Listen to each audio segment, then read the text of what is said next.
Hi there, investigators. It's time to uncover the truth behind another case.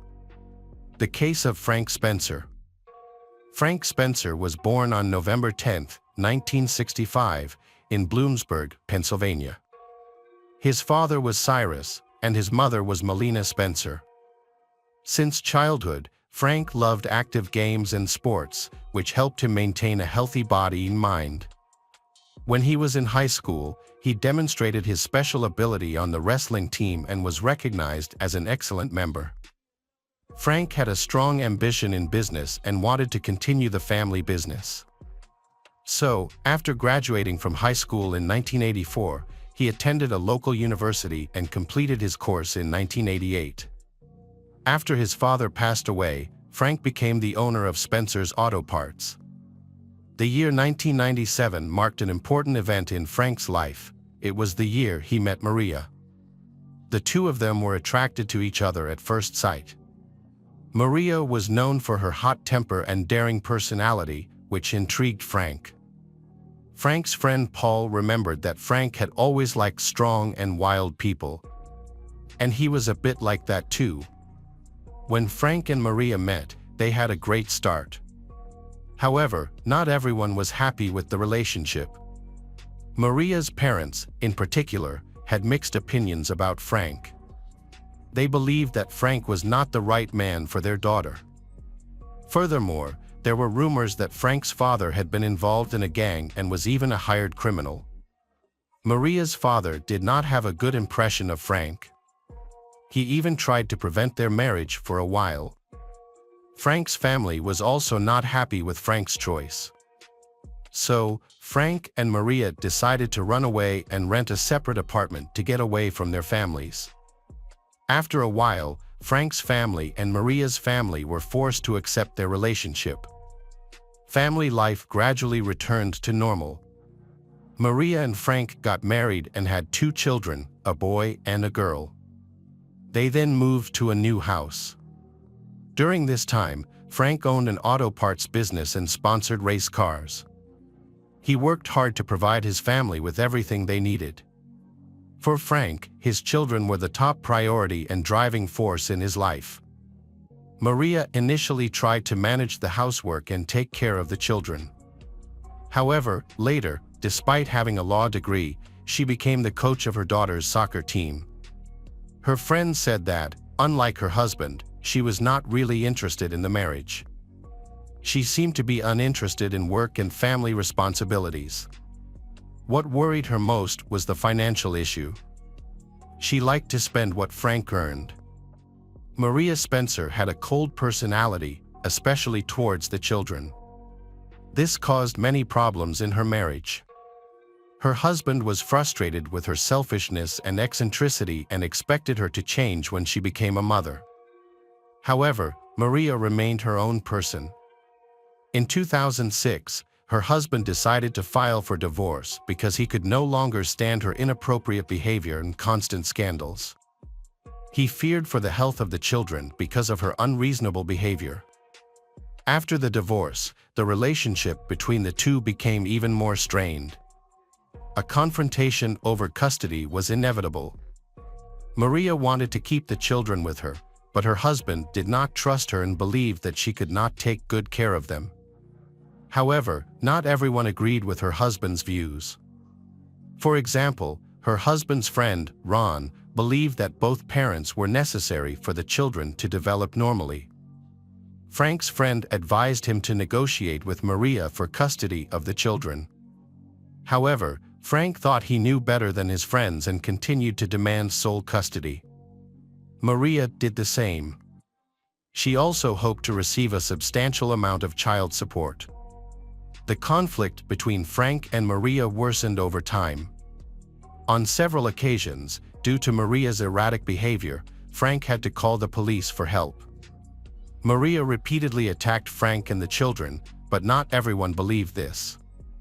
In 2008, an incident occurred that confirmed Frank's accusations. After a fight with Maria near their children's school, Maria was arrested. The problem stemmed from Maria wanting to pick up her daughter. But Frank's relatives prevented her. The reason was that the two had made another agreement, but Maria changed her mind at the last minute. After the fight, Maria put the child in the car but forgot to fasten the seatbelt. When the police checked her car, they discovered that Maria's actions could endanger the life and health of the child. As a result, Maria got into trouble with the law. She was charged with disorderly conduct and child endangerment. In addition, Frank also accused Maria of stalking him, claiming that she had stalked him on multiple occasions. For this reason, Maria faced an additional charge. Maria could not be convicted of endangering the life of the child because the prosecution could not prove it. Therefore, the authorities decided to drop the charge in exchange for Maria's admission of guilt for disorderly conduct and stalking. Maria agreed and was fined $600. However, this event did not make Maria reconsider her behavior. Instead, she continued to act negatively. Frank's acquaintances and relatives increasingly heard complaints from him about Maria threatening and stalking him.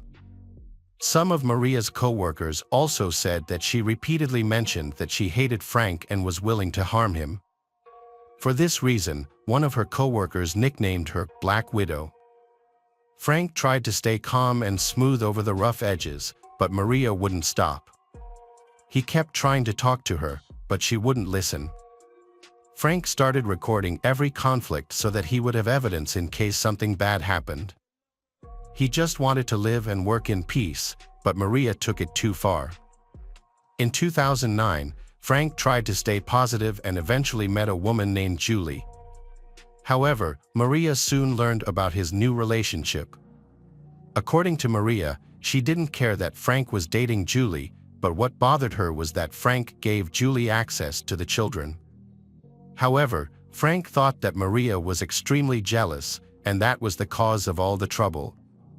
Maria then became very angry. In February 2009, she sent a voice message to Julie, warning her not to go near the children. However, the situation worsened when Maria's father was released from prison after serving 5 years for fraud. His reputation was already bad, and for Frank, this meant more trouble, as he knew Maria's father had a fierce temper. Many believe that Maria had inherited her fierce personality from her father. As Frank became pensive and anxious, his colleagues noticed it too. The first incident that happened after Maria's father Anthony was released was a robbery at Frank's office. Important documents that could affect Frank's divorce were stolen. The next day, Maria called Frank and hinted that she had found something interesting. Frank understood that she was referring to the stolen documents and advised her to return them. At the same time, he also reported the incident to the police. However, it was unsuccessful in proving that someone was involved in the incident. The detectives did not find any traces of the perpetrator. However, everyone suspected that Maria and her father were involved in the crime. The police also considered Maria a suspect. In the end, the investigation of the case was stopped. However, thanks to the intervention of the police, Maria returned the stolen documents to the owner. It is likely that these documents did not contain any important information that could be used in court. The situation between Frank and Maria continued to escalate. Frank's patience was at its limit after Maria repeatedly threatened him on social media. This was because Frank's children were still in contact with his new partner, Julie. Julie, on the other hand, remained calm and balanced, enjoying her time with Frank and his children. She tried not to interfere in Frank and Maria's complicated relationship. However, Frank was extremely angry that Maria had neglected her parental responsibilities. The arguments between the two continued until 2010. At that point, Frank sought the intervention of law enforcement. He asked the police to evaluate Maria's behavior. Despite the threats, Maria insisted that it was just her way of communicating and that she meant nothing reprehensible. Again, Maria's guilt could not be proven because her warnings were vague. In January 2010, a fire brought negativity to Frank. In a strange coincidence, before a romantic trip to the Caribbean islands that he had planned, a fire broke out at Frank's mother's house the night before the trip. Fortunately, no one was injured, but all the property was destroyed by fire and smoke. During this fire, witnesses reported seeing a car driven by Maria, accompanied by neighbors and friends, visiting the house at that time. Maria smiled and watched the fire before leaving. After the fire department put out the fire, a dog owned by one of Frank's children was found dead in the fire. Maria's actions crossed the line, forcing the police to investigate the incident. Unfortunately, there was no clear evidence of arson at the time, and the fire was ruled an accident. Maria then sent Frank a frantic text message, gloating about how karma had caught up with him and how her life had been ruined. She hinted that Frank could face more consequences in the future. Maria also began sending similar messages to Julie, Frank's new partner. When the police failed to act, Maria's aggression escalated. She became so dangerous that she openly threatened Frank and Julie. A few months later, a fire broke out at Julie's house. This time, the situation could have been much worse. Julie was home when the fire broke out, but she was lucky to escape by jumping off the porch. Although she was uninjured, her house was severely damaged and uninhabitable. As a result, Frank invited Julie to move in with him. Frank and Julie feared that this would only make Maria angrier, but they had no other choice. The police are investigating the exact cause of the fire. A similar situation in the past suggests that the fire may have been intentionally set by an individual. Frank and Julie live in a different district than the burned street, so they hope that the police will conduct a fair and impartial investigation. However, once again, there is not much they can do due to the lack of concrete evidence. However, the investigators did not give up. Julie hired private investigators to join the investigation, which pushed the inquiry in a new direction. During the inspection, 2 flares were found on the lawn. One was broken and lying nearby. Investigators also discovered that the fire had spread from the steps leading to the balcony of the house. Finally, after collecting and examining the data, experts determined that the cause of the fire was arson. However, the lack of direct evidence has prevented authorities from identifying the perpetrators. The suspects remain at large and have not been prosecuted for their crimes. The cold summer of 2012 marked a tragic event in the life of the Frank family. In June 2012, Frank and Julie decided to split up, but in reality, it was just a plan to distract Maria. However, this also marked the final farewell of the Frank family. Just a few weeks later, Frank was found dead. On July 3rd, Joe, a close friend of Frank's, decided to visit him because he had not heard from him for a while. Joe and Frank used to take their children out together, and their team was currently in an important series of matches. However, when Frank did not answer the phone, Joe decided to visit him in person. When he arrived at Frank's house, Joe became worried when he saw that the front door was slightly ajar and there were stains near it. His fear was confirmed when he entered the house and saw Frank lying motionless on the floor. Frank's face was serene, as if he had finally found the peace he had been looking for. However, when Joe walked around the body, he saw dried blood in Frank's ear. Without hesitation, Joe called emergency services. As news of the incident spread throughout the county, everyone knew that this was a terrible crime. However, the detectives had to take matters into their own hands to find out who was behind this murder. Investigators discovered many important signs at the crime scene. They found large pools of blood and drag marks on the floor, along with a clear shoe print and bloody gloves in the kitchen. This physical evidence was sent for analysis. The investigation results showed that the bloody shoe print matched the size of the gloves that Maria's father, Anthony, often wore. Furthermore, Maria's DNA was found on the gloves. Since Maria had not lived with the family for over a year, The presence of her DNA on the gloves was unlikely to have happened by accident. All the evidence pointed to the involvement of Anthony and Maria in the case. Both were subsequently arrested. Autopsy results and ballistics analysis revealed that Frank had been shot with 2 different weapons. The first bullet was fired from a .30 caliber sniper rifle as he stood by the front door. Forensic experts found a sniper nest about 115 feet from the house. The bullet went through Frank's arm and chest, causing severe and fatal injuries. The attackers dragged Frank into the house, where they fired a final shot into his head with a .357 Magnum revolver. Frank was already dead at that point. This action was considered an act of revenge, suggesting that the shooter harbored a grudge against the victim. Police speculated that Anthony shot Frank with the rifle. There were also some important clues left behind.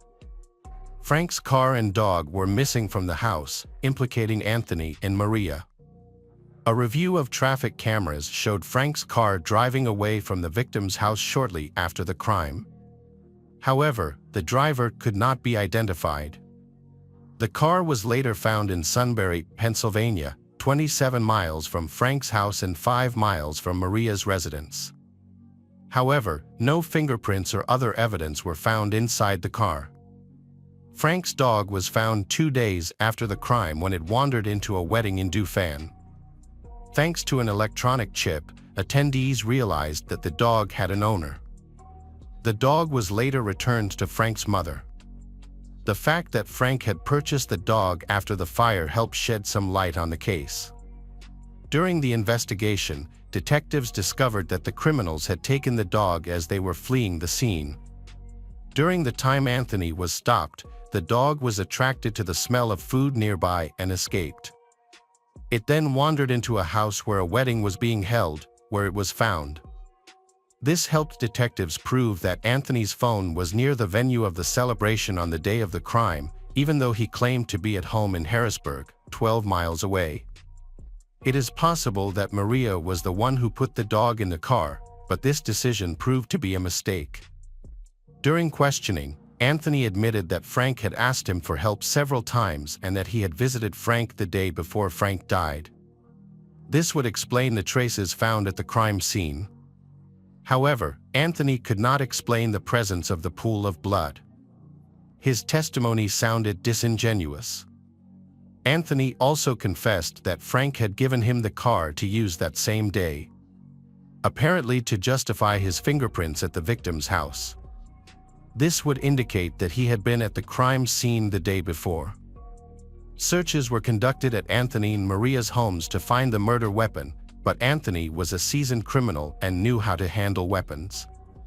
Therefore, neither the rifle nor the pistol was found. Maria also refused to admit her guilt. She assumed that the glove had been accidentally sent to her ex-husband's house, possibly because the children had moved it one day. Eventually, Anthony and Maria were released to go home. However, detectives continued to investigate and collect the evidence needed to solve the case. Meanwhile, Frank's friend Derek Reed tried to talk to Maria at a school football game. During the conversation, Maria confessed that the last thing her husband saw before he died was her face.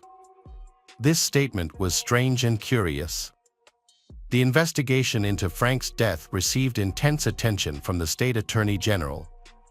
The attorney general was furious with the indifference of the authorities to Frank's reports and statements.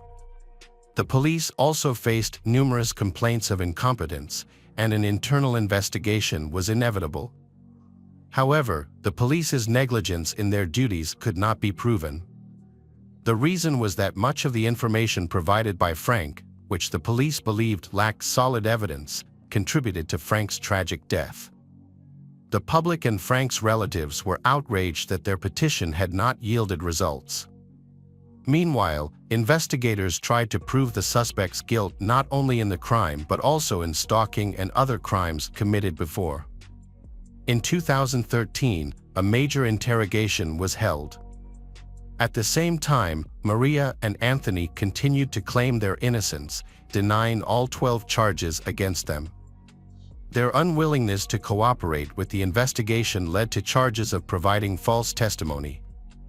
Prosecutors argued that the suspects had arrived at Frank's home together, but they chose not to use their own vehicles to avoid attracting attention. Instead, they fled the scene in Frank's car. By the end of 2014, Maria was recaptured. Meanwhile, Anthony successfully escaped. After being interrogated one last time, Anthony boarded a plane and flew to Colombia. According to the investigation, Anthony's escape was evidence that he was hiding his guilt. For 11 months, Anthony was on the run but was eventually captured in Buenos Aires, Argentina. After being arrested by local police, he fought extradition to the United States but was unsuccessful and was deported back to his home country. In the fall of 2015, Maria's trial began. She continued to deny her guilt and blamed her father. She claimed that she loved Frank and never wanted him dead. However, multiple witnesses came forward to shed light on her true nature, recounting the threats, stalking, and sabotage she had committed. After more than a week of trial, the jury returned a verdict, finding her guilty on all counts, including murder, arson, burglary, perjury, conspiracy, and menacing. Maria was sentenced to life in prison without the possibility of parole, plus 50 years. Witnesses reported that she smiled throughout the trial. Years later, Anthony's trial began. Anthony was furious when he heard his daughter's accusations. He claimed he was only helping her but objected to the use of violence. However, the physical evidence suggested otherwise. Finally, in the fall of 2018, Anthony was convicted of murder, robbery, and arson.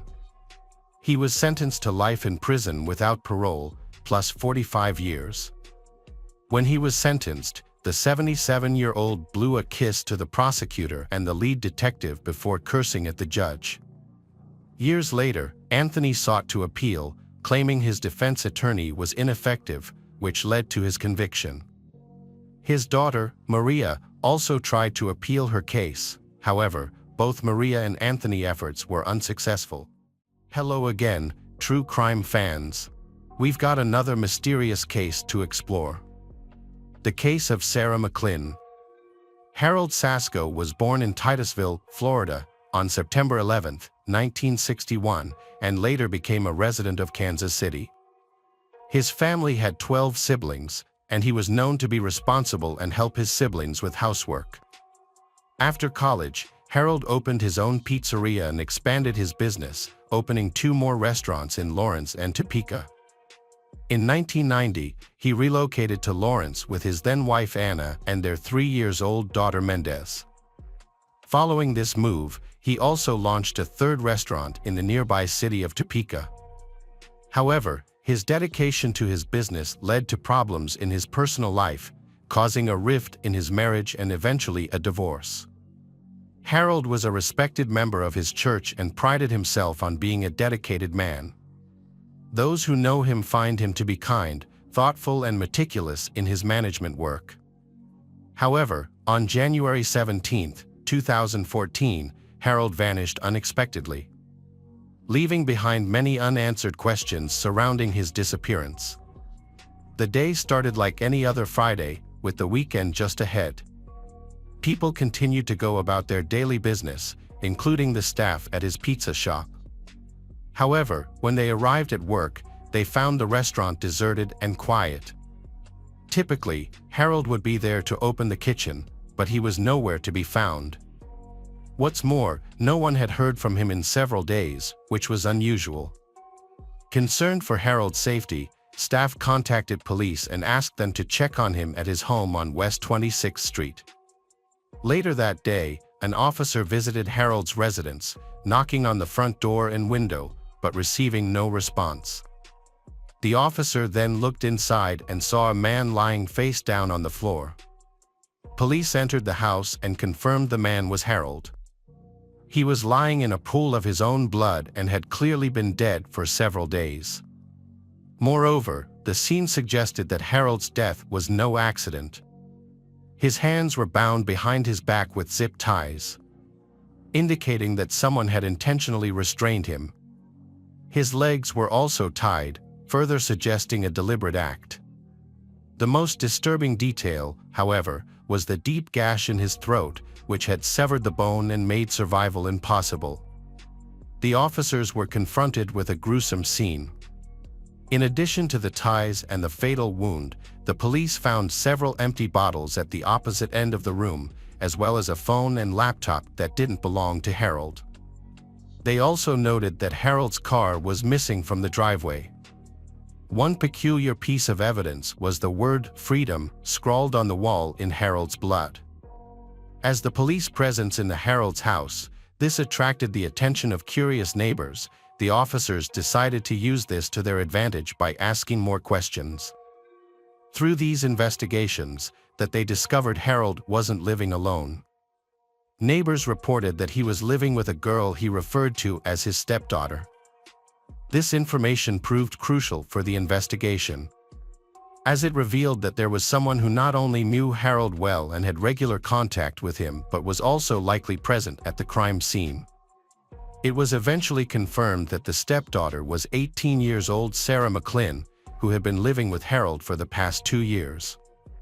However, Sarah was missing. This caused the police to become suspicious.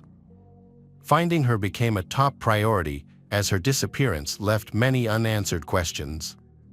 She could have been a victim, witness, suspect, or none of these. It was crucial to locate her. Then police notified Harold's family and friends about the incident. A funeral for Harold was planned for February 8, 3 weeks after the incident. The police asked the public to contact Douglas County forensic investigators with any information about Sarah's location. A $1,000 reward was offered for any information that could help find her. Sarah McLean was born on July 9, 1994, in Topeka, Kansas. She was raised in a loving family with her parents and 2 siblings. And she had an especially strong bond with her sister. As a child, Sarah was known for being shy and kind. She spent most of her childhood being homeschooled, which limited her social circle to her neighborhood. However, her life took a challenging turn when her parents divorced during her teenage years.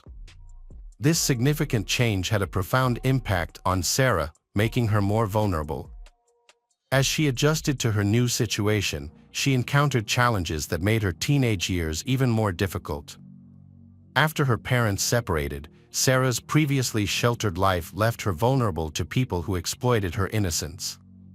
Sadly, she experienced abuse from a neighbor, which altered her personality and behavior.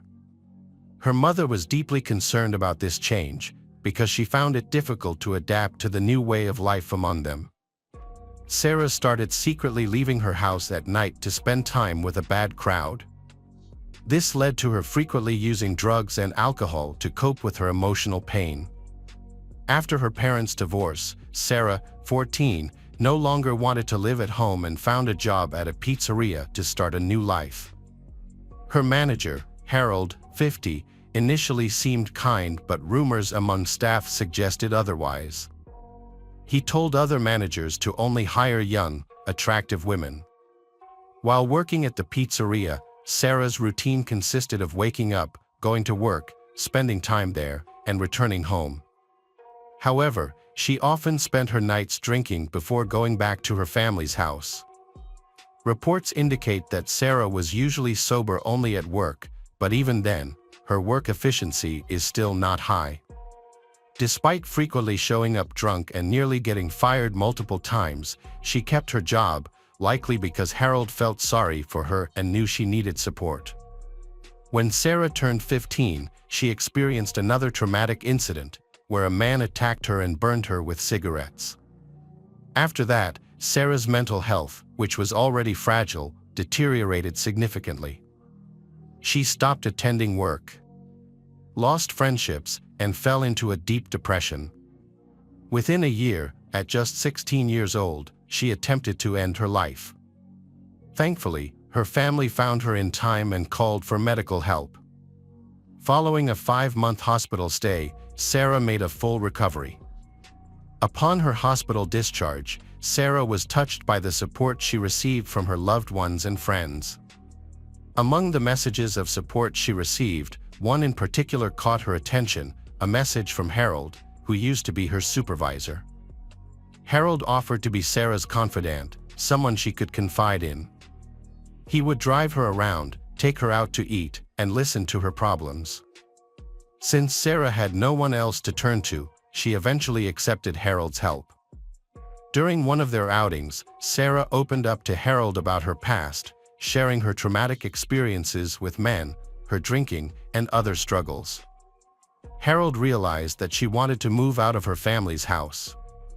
Upon learning about Sarah's traumas, he suggested she move in with him. Although the offer raised some concerns, Sarah was in a vulnerable state, feeling lost and hurt. Harold's offer provided her with an escape, and at 17 years old, she agreed to live with him. Sarah's life seemed to settle down after she moved in with Hal.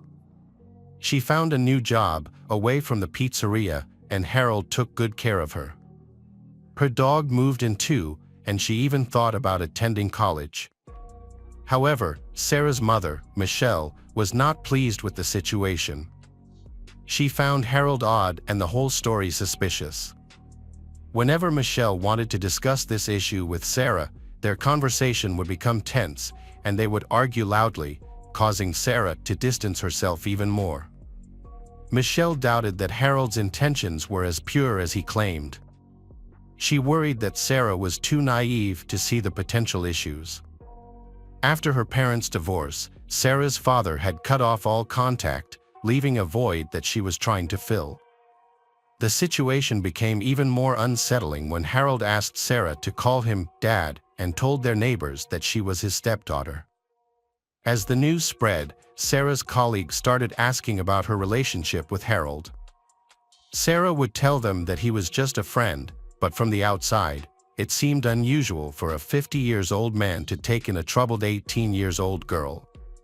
Her peers likely suspected that something was off. After Sarah turned 18, she felt uneasy as Harold's behavior changed drastically. He started buying her alcohol and illegal drugs, made jokes about them being in a romantic relationship, and even suggested a sexual relationship. Harold kept a record of everything he spent on her, including rent, cosmetics, and substances, in an attempt to make her feel indebted to him. He made it clear that she couldn't leave until she paid him back. As a result, Sarah felt trapped and eventually gave in to Harold's advances, leading to a 10-month period of a sexual relationship with the man she once considered a father figure. They had sex several times a week, and Sarah's only way to cope was to consume alcohol and use substances, further increasing her debt to Harold. Harold's behavior was inconsistent, often criticizing Sarah one moment and complimenting her the next. For instance, he would mock her appearance, specifically her nose, and then offer to pay for plastic surgery, which Sarah, unsure of herself, eventually agreed to. Harold treated her like an object he owned, rather than a person with feelings. He exerted control over her by covering expenses, including $16,000 for dumb implantation and planning to spend another $16,000 on breast implants. These costs would be added to her debt, forcing her to pay him back when she was financially able. Feeling trapped, she felt she had no way to escape this situation. Harold became even more controlling and threatening. He claimed he would not let her escape, which made her mental health problems worse. To cope with her situation, Sarah was prescribed antidepressants. However, this ended up adding to her financial burden, as she also had to pay for the medication. Sarah had reached her breaking point, and her mind was haunted by dark memories of her abusive past and the terrible burden of depression. She often found herself on the brink, struggling to cope. Just when she thought she had found someone she could trust, that person turned out to be an abuser. This was the final blow for Sarah, and she began to act in ways that would transform her from victim to killer. After visiting a pet store, Sarah purchased a rabbit and signed a waiver, then took it home. Later that evening, a manager from Harold's Pizzeria visited her house for dinner and drinks. When he opened the refrigerator, he was shocked to find a rabbit carcass instead of beer. Sarah admitted to killing the rabbit and revealed that it was not her first victim. The manager, feeling utterly perplexed by the circumstances, accepted the dinner invitation out of politeness, but left for home afterwards. This was a significant warning sign that hinted at Sarah's potential for violence, but it was overlooked. It was later questioned whether Sarah was truly capable of harming a human being. Initially, Sarah was reported missing. However, as the investigation progressed, she became the prime suspect. Detectives soon discovered that she had packed her belongings, taken the dog, stolen a car, and left town. Although initially believed to be heading to Texas, Sarah changed her plans and went to Florida, drawn by the warmer weather and scenic ocean views. Based on this new information, she was officially declared a wanted person. Sarah was a prime suspect in Harold's murder and considered mentally unstable, posing a threat to others. As a result, she was the subject of a nationwide manhunt that lasted for 11 days, with many officers across the country on the lookout for her. On January 25, 2014, after evading capture for over a week, Sarah McLin was finally apprehended in Everglades National Park. She was found sleeping in Harold's stolen car with a loaded gun beside her. The police also discovered $2,400 in cash, 2 additional guns, an axe, and several knives, one of which had Harold's blood on it. Following her arrest, Sarah underwent a 3-hour interrogation, during which she confessed to the murder. According to her account, on January 14, 2014, Harold returned home from work and decided to fix the broken sound system. He requested Sarah to bring him a beer, and then another, and another. Harold collapsed to the floor in exhaustion, unaware that Sarah had slipped a large dose of sleeping pills into one of the beers he was drinking. Sarah had already made up her mind that Harold had to be killed. Sarah restrained him with zip ties, grabbed a hunting knife, and slit his throat. As a result, Harold died shortly after. Following the incident, Sarah took a shower, washing off the blood while listening to her favorite music. She then called her workplace, claiming she would be out for a few days due to a family member's passing. Sarah packed her belongings, including a photo of her sister, took the dog, and fled in Harold's stolen car under the cover of night. To avoid detection, she left her cell phone and laptop behind. During the interrogation, Sarah openly discussed her motives. She explained that she had been trapped in the house Harold's, deeply in debt to he sought to control her. As a result, she became his target, suffered abuse, and was eventually treated as his property. Sarah's anger fueled her desire for revenge, and she was willing to face any consequences to achieve it. In her conversations, she revealed a disturbing fascination with violence and admitted to having thoughts of it for 2 years. Additionally, in a disturbing admission, Sarah confessed to killing rabbits simply out of curiosity. Sarah's confessions put her in a precarious situation, as she not only admitted to killing Harold but also took pleasure in violent acts. It became evident that Sarah would have to stand trial. However, her confessions also showed that she was a woman dealing with difficult mental health problems. Therefore, it was necessary for her to undergo a psychological evaluation to better understand her mental state. The evaluation would help identify any underlying psychological disorders, in addition to her newly expressed tendency towards violence and her reports of memory lapses, during which she felt detached from her own mind. After a thorough assessment, Sarah was diagnosed with dissociative identity disorder. As it turned out, Sarah had multiple personalities within her, each representing a different side of her complex character. These included Vanessa, a fierce warrior, Alice, the sensitive and emotional part, and Mila, a feminine, gentle side. However, the most tragic version of them was the unnamed individual who bore the full weight of the trauma and oppression. During Sarah's trial, her defense team centered argument around dissociative identity disorder. According to Sarah, one of her alternate personalities, Alice, had suicidal thoughts but was convinced by her other personalities not to harm herself. Instead, they collectively decided that killing Harold was the only solution. The defense team argued that Sarah was in a state of clinical dissociation when she committed the crime, implying that she was not fully in control of her actions.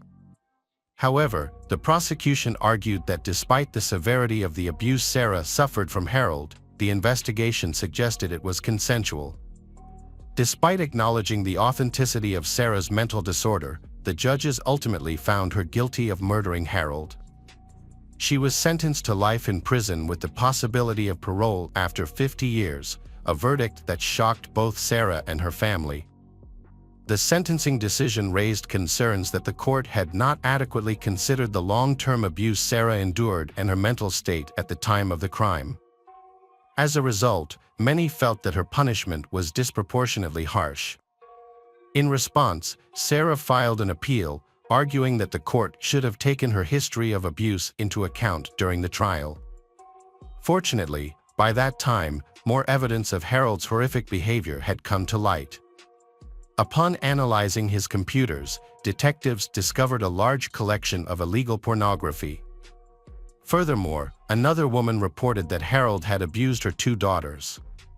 Considering this new evidence, Sarah's appeal led to a reduced sentence of 25 years, a 50% decrease from the original sentence. Despite this new information, Sarah remains incarcerated. The judge acknowledged that Harold had indeed abused and manipulated Sarah, but emphasized that this did not justify her premeditated murder. Initially, Sarah was a victim of Harold's exploitation. He was a master manipulator, deceiving many in with his charm. Some individuals still recall his generosity, as he had helped employees in financial. Harold's family acknowledges his wrongdoing but also remembers his positive qualities. They believe he needed help, not death. Similarly, Sarah's family agrees that she should face consequences for her actions but thinks the sentence was too severe, given the circumstances of her trying to escape her abuser. Harold was a complex individual, well-liked by many, yet with a darker side. His story shows how life's difficulties, traumatic incidents, and not having enough support can result in very unfortunate consequences. Sarah was abused by someone she trusted, suffered lasting damage to her mental health. However, this trauma does not excuse her intentional killing of another person. Ultimately, Harold's story teaches us to look beyond a person's appearance, as their true nature may be hidden. Harold, perceived as kind and generous, was actually manipulative and predatory. Hello friends, welcome to our channel. Today we're going to take a look at another horrible case with you, the case of Sarah Pappenheim. Sarah Pappenheim was born on January 30th, 1997, in Minnesota. She was the second child of Donnie Odegaard and Jerry Pappenheim, with an older brother named Josh. The siblings developed a strong bond as they grew older. When Sarah was in second grade, her family relocated from Minneapolis to Redding, California. She graduated from Foothill High School in 2015, where she was an active member of the school band and played the drums. Sarah was passionate about music, especially drumming. She was a skilled drummer and regularly played at jam sessions in Redding. As one of the few female drummers, she stood out on stage. When Sarah was 18, she moved back to her hometown in Minnesota with her mother and brother after her parents got divorced. There, she continued to play drums at different venues and eventually met Bernard Allison, a famous blues guitarist and singer. Allison was impressed with her skills and invited her to join him on stage occasionally. By the time Sarah turned 19, she had become a local celebrity among blues fans, known for her bright smile, which earned her the nickname Ronald McDonald. Meanwhile, her brother Josh was struggling with depression and mental health issues after their parents' divorce. Tragically, on an ordinary day in February 2016, the police arrived at their doorstep and delivered devastating news to Sarah's mother. Josh took his own life at the age of 20, leaving his loved ones, especially his mother Sarah, heartbroken. The bond between Sarah and Josh was incredibly strong, and his passing devastated her. To cope with her loss and to help others who struggle with mental health, Sarah decided to study psychology. She had been in touch with Nico Carson Major, who lived in the Netherlands, and she moved there to pursue her studies. At Erasmus University in Rotterdam, Sarah began her psychology program with Nico's support, who not only helped her navigate her grief but also assisted her with her studies as a native speaker.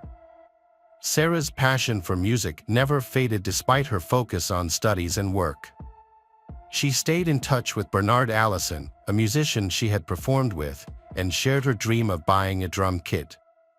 In January 2017, Bernard's band toured Europe, and on Sarah's 20th birthday, January 30th, she attended Bernard's concert in Germany with Nico. Bernard spotted her in the audience, invited her on stage, and let her play the drums with them, just like old times. Sarah lived on the third floor of an apartment complex near the university in Rotterdam. As 2018 drew to a close, she planned to spend Christmas in the United States and booked a flight for a week before New Year's Eve. However, on December 12th, her life took a devastating turn. When a police officer appeared at her doorstep, just like in 2016 when her son had passed away, Sarah's legs began to shake. She instinctively knew what the officer was about to tell her, but couldn't bear the thought of losing another loved one. When the officer informed Sarah's mother that her daughter had passed away, she was overcome with grief and lost consciousness. This devastating news came just a year after the loss of her son, who had died at the age of 20. Sarah was only 21 years old. Sarah lived in a student complex on the third floor, where she rented an apartment with her roommate, Joel Schelling. Joel was also a musician, and music was the common interest that brought them together. Unlike Sarah, who was outgoing and always smiling, Joel was more reserved and had a temper. Despite their occasional quarrels, Sarah remained a supportive friend to Joel, often calming him down when he became angry. However, the situation took a turn for the worse over time. Just 6 days before her death, Sarah confided in her friend Adam Pryor that she was afraid of Joel, who had threatened to harm 3 people he disliked. Sarah knew she had to go to the police. Just a couple of days before her death, she had spoken to her mother on the phone about her concerns. Sarah's roommate, Joel, was behaving in a way that was increasingly bothering her. Her mother advised her to find a new place to live as soon as possible and to avoid Joel until she could move out. On December 12, 2018, at 12:20 p.m., the police received a call from Sarah and Joel's next-door neighbors, who reported hearing a loud fight and then Sarah screaming. When the police arrived, they found Sarah lying on the floor with multiple stab wounds. Despite attempts to revive her, Sarah died from her injuries. The police immediately began searching for Joel, who was nowhere to be found. Neighbors reported that he had left the apartment in a hurry, taking a large double bass with him. This distinctive instrument became a key detail in the police's description of Joel. Less than 2 hours after the crime, 23-year-old Joel Schelling was arrested at Eindhoven train station, about 60 miles from Rotterdam. He was on his way to visit his parents, who lived in Eindhoven. After Joel was arrested, he made a shocking confession to his mother while on the train. He told her that he had taken Sarah's life. The judge subsequently placed Joel under arrest for 14 days to undergo a psychiatric evaluation. Meanwhile, forensic experts conducting the autopsy on Sarah's body found 27 stab wounds, with several of them on her neck, abdomen, and back. 2 days after Sarah passed away, her mother, Doni Odegaard, traveled to the Netherlands to arrange for her daughter's body to be returned home.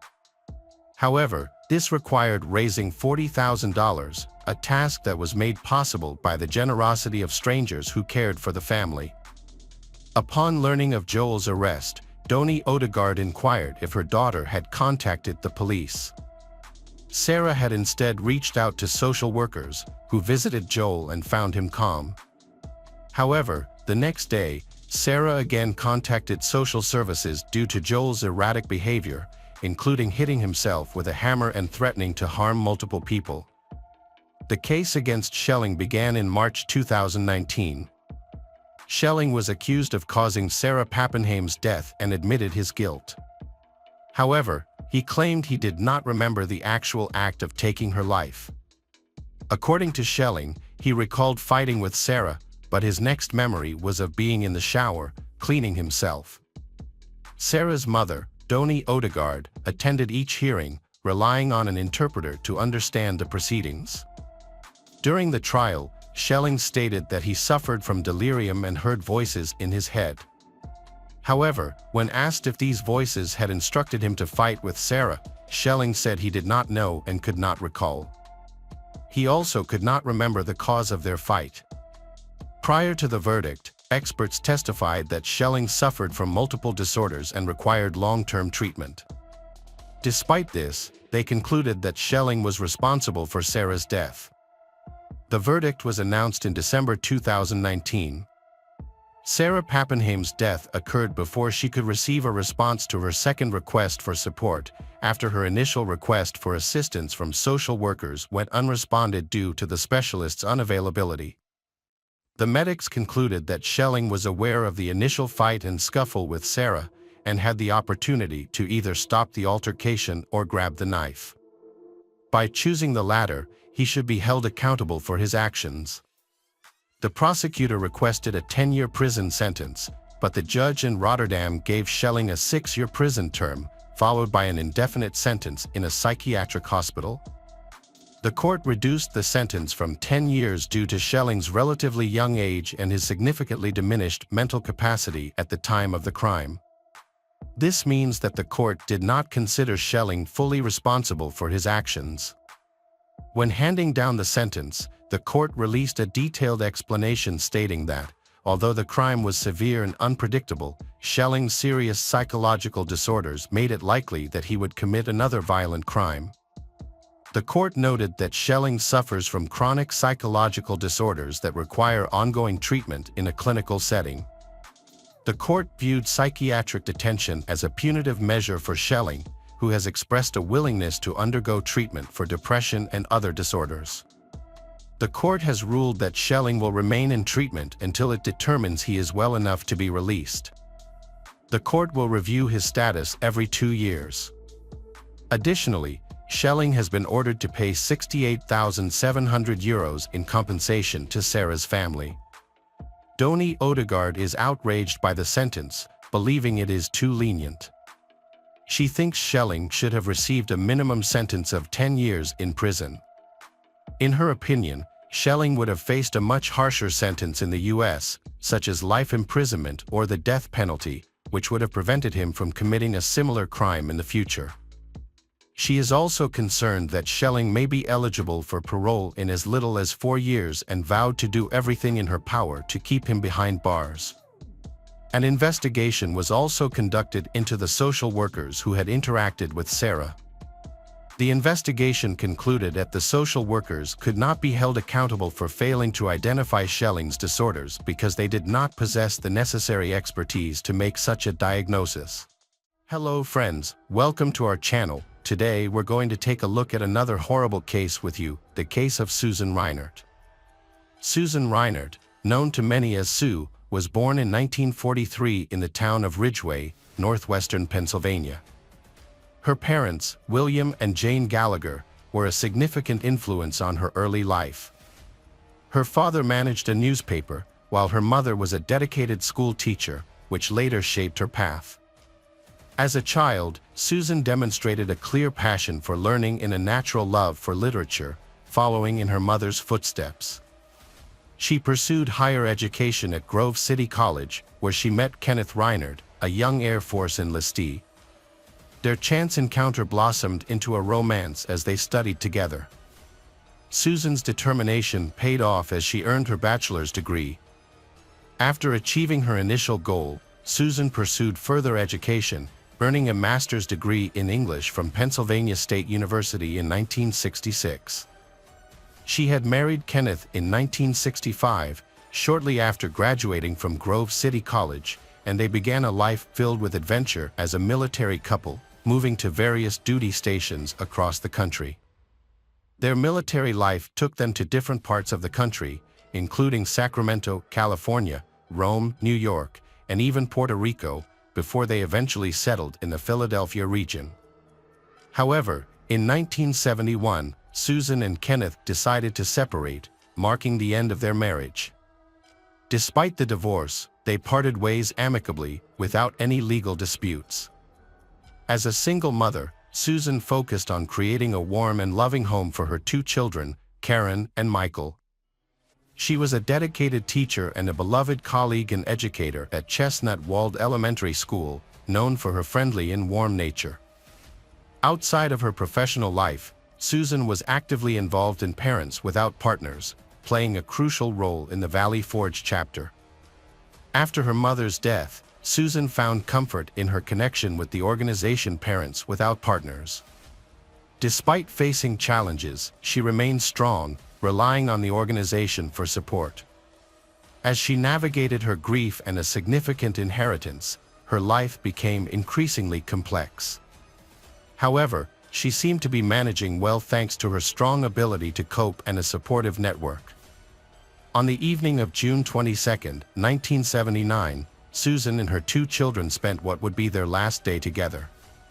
Earlier that day, her son Michael had spent time with his father Kenneth, a personnel officer at Fidelity Bank. They had played in a father-son softball game, but left early when Susan arrived to pick Michael up around 8:30 p.m. Later that evening, Michael called his father to apologize for leaving the game early. Susan also called her former in-laws, Florence and John Reinhardt, with whom she remained close despite her divorce. With a full tank of gas, Susan was prepared for the drive to Allentown, Pennsylvania, about an hour north. She planned to attend a Parents Without Partners conference and use the trip as a weekend getaway with her children. Susan had planned a weekend getaway with her two children, Karen, 11 years old, and Michael, 10 years old. They were supposed to leave on Saturday morning to attend events, but on Friday evening, around 9 p.m., they unexpectedly departed. The children had been outside collecting hailstones from a summer storm, and shortly after, neighbors heard Susan's car start up and saw it leave the driveway. Susan had been having an affair with William Bradfield, a fellow teacher, which had put a strain on her marriage to Kenneth. Rumors had circulated that Susan and Bradfield might get married. On June 22, 1979, Susan visited her boyfriend before embarking on a trip with her children to Allentown, about 49 miles north. They had planned to spend the night in a motel, but instead of arriving at their destination, Susan and her children vanished. 2 days after Susan Reinhardt and her children vanished, the community cared for them deeply was overcome with concern and uncertainty. On June 25, 1979, their fears were realized when Susan's orange Plymouth hatchback was found in the Hostin Hotel parking lot in Harrisburg, 87 miles from Allentown and 97 miles from her home. Tragically, her body was discovered in the back of the vehicle. The details of her death were horrific. Susan's body was found nude, battered, and bound in chains, curled up in the wheel well of her car. Her hands were tied, and she had 2 black eyes. It appeared that she had been either beaten with chains or tied so tightly that the chains had caused severe bruising on her back. To make matters worse, she had been given a lethal dose of morphine. The disappearance of her 2 children remained a mystery, however, with no signs of their whereabouts. Police were left searching for answers, with the children seemingly vanished into thin air. The police searched for hours, hoping to find Susan's children with a babysitter, but none of her regular sitters, friends, or family members had seen them that weekend. As a result, the police began investigating to find answers. To gather leads, the police published pictures of the Reinert family in newspapers for weeks. This was before the internet and Amber Alerts existed, making it more challenging to disseminate information quickly. As the investigation continued, it was discovered that Susan Reinert had named William Bradfield, the man she believed she would marry, as the beneficiary of life insurance policies worth $730,000.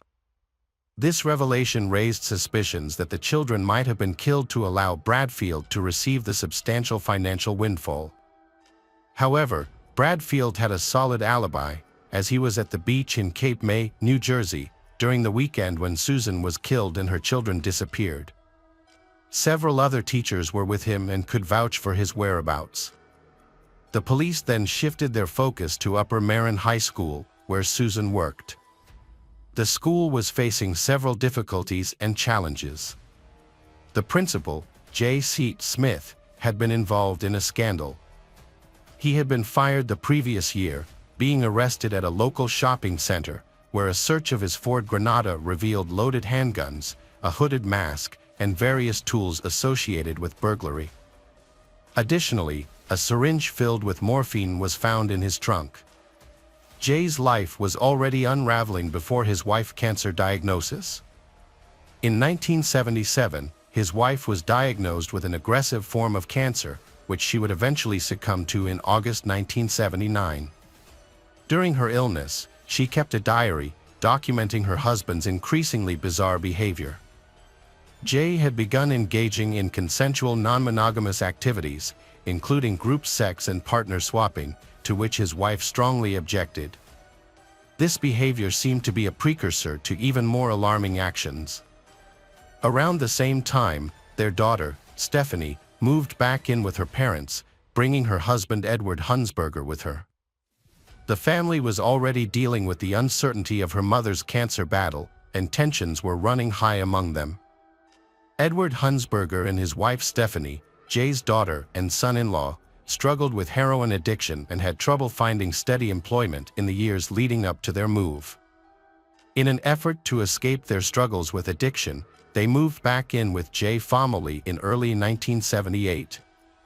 However, just a few months after the move, Stephanie and Edward mysteriously vanished. The last confirmed sighting of they was in February 1978, when they visited Edward's parents in North Wales, Pennsylvania.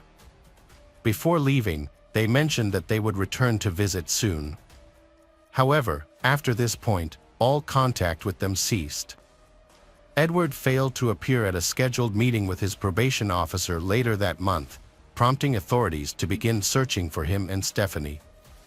When investigators reached out to Jay for information, he claimed that they had left for California to escape debts owed to local drug dealers. Despite his assertions, Jay was unable to provide any further details about their disappearance. Edward and Stephanie had been constantly on the move, traveling from place to place and never staying in one location for too long, making it easy for them to disappear without anyone noticing. Meanwhile, Jay was arrested for theft, and a search of his home uncovered some disturbing items. Authorities found firearms, marijuana, prescription pills, security guard uniforms and badges, as well as disturbing pornography. They also discovered nitric acid and stolen office equipment from a local school. Jay was linked to a string of recent armed robberies matching his description and attire. While awaiting sentencing for the theft charge, Jay's alibi witness, Bradfield, testified that they were on vacation during the time of the robberies. However, the jury did not find Bradfield's testimony credible. Jay had a notorious reputation at Upper Merion, earning him the nickname, the Prince of Darkness. This was especially relevant in the investigation of Susan's death, which was caused by strangulation or suffocation. The time frame for her death was broad, and when questioned about his whereabouts, Jay couldn't provide a clear answer. The autopsy found that Susan's body had an extremely high amount of morphine, roughly 10 times the amount needed to be fatal, which indicates that her overdose was likely a deliberate act. As the investigation into Susan's death continued, Jay was found guilty of a series of store robberies in the late 1970s. He was sentenced to 2 to 5 years in prison on June 25, 1979. However, even behind bars, Jay remained a key suspect in the investigation into Susan's death. The police began to dig deeper into his past, uncovering a disturbing discovery. Jay's daughter and son-in-law had gone missing in similar circumstances to Susan and her children. There were two main connections between Jay and the disappearances. Firstly, large quantities of morphine had been discovered in Jay's house a few months earlier. Secondly, a plastic comb with Jay's military unit was found in Susan's car. The disappearances of Jay's daughter and son-in-law shared striking similarities with the disappearance of Susan's children. The investigation revealed a shocking series of events that had a lasting impact on the public. However, the most shocking revelation was yet to come. In late July 1979, about a month after Susan's body was discovered near Harrisburg, investigators stumbled upon a potential motive for the crime. In her official documents, Susan referred to Bradfield as her future husband. As the police investigated further, they determined that Susan's death occurred between midnight on Saturday, June 23, 1979, and midnight on Sunday, June 24. Bradfield and his colleagues arrived in Cape Cod at 5 a.m. on Saturday and stayed until Monday afternoon, June 25. However, there was a gap in Bradfield's alibi, as his exact whereabouts during the time of Susan's disappearance were unclear.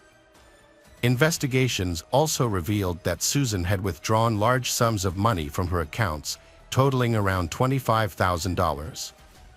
She had told bank employees that she planned to invest the money in high-yielding investments managed by Bradfield, whom she trusted as her future husband. Unbeknownst to Susan, Bradfield was leading a double life, dating multiple women, including a fellow English teacher, with whom he had a secret relationship spanning nearly a decade. Bradfield had promised Susan that he would handle her investments and assured her they would be profitable, providing a way for they to fund their upcoming wedding and move to England. However, investigators found fake stocks and bonds in Susan's home, which were actually forgeries created by Bradfield. He had sold these worthless securities to Susan, using fictional companies to make them appear legitimate. This discovery added a new dimension to the narrative, revealing a significant financial motive. Bradfield was required to testify in a lawsuit in March 1980 but initially refused to answer questions, referring them to his lawyers instead. His lawyers denied any wrongdoing but were open to negotiating a settlement to resolve the matter and distribute Susan's estate, which was worth approximately $7 million.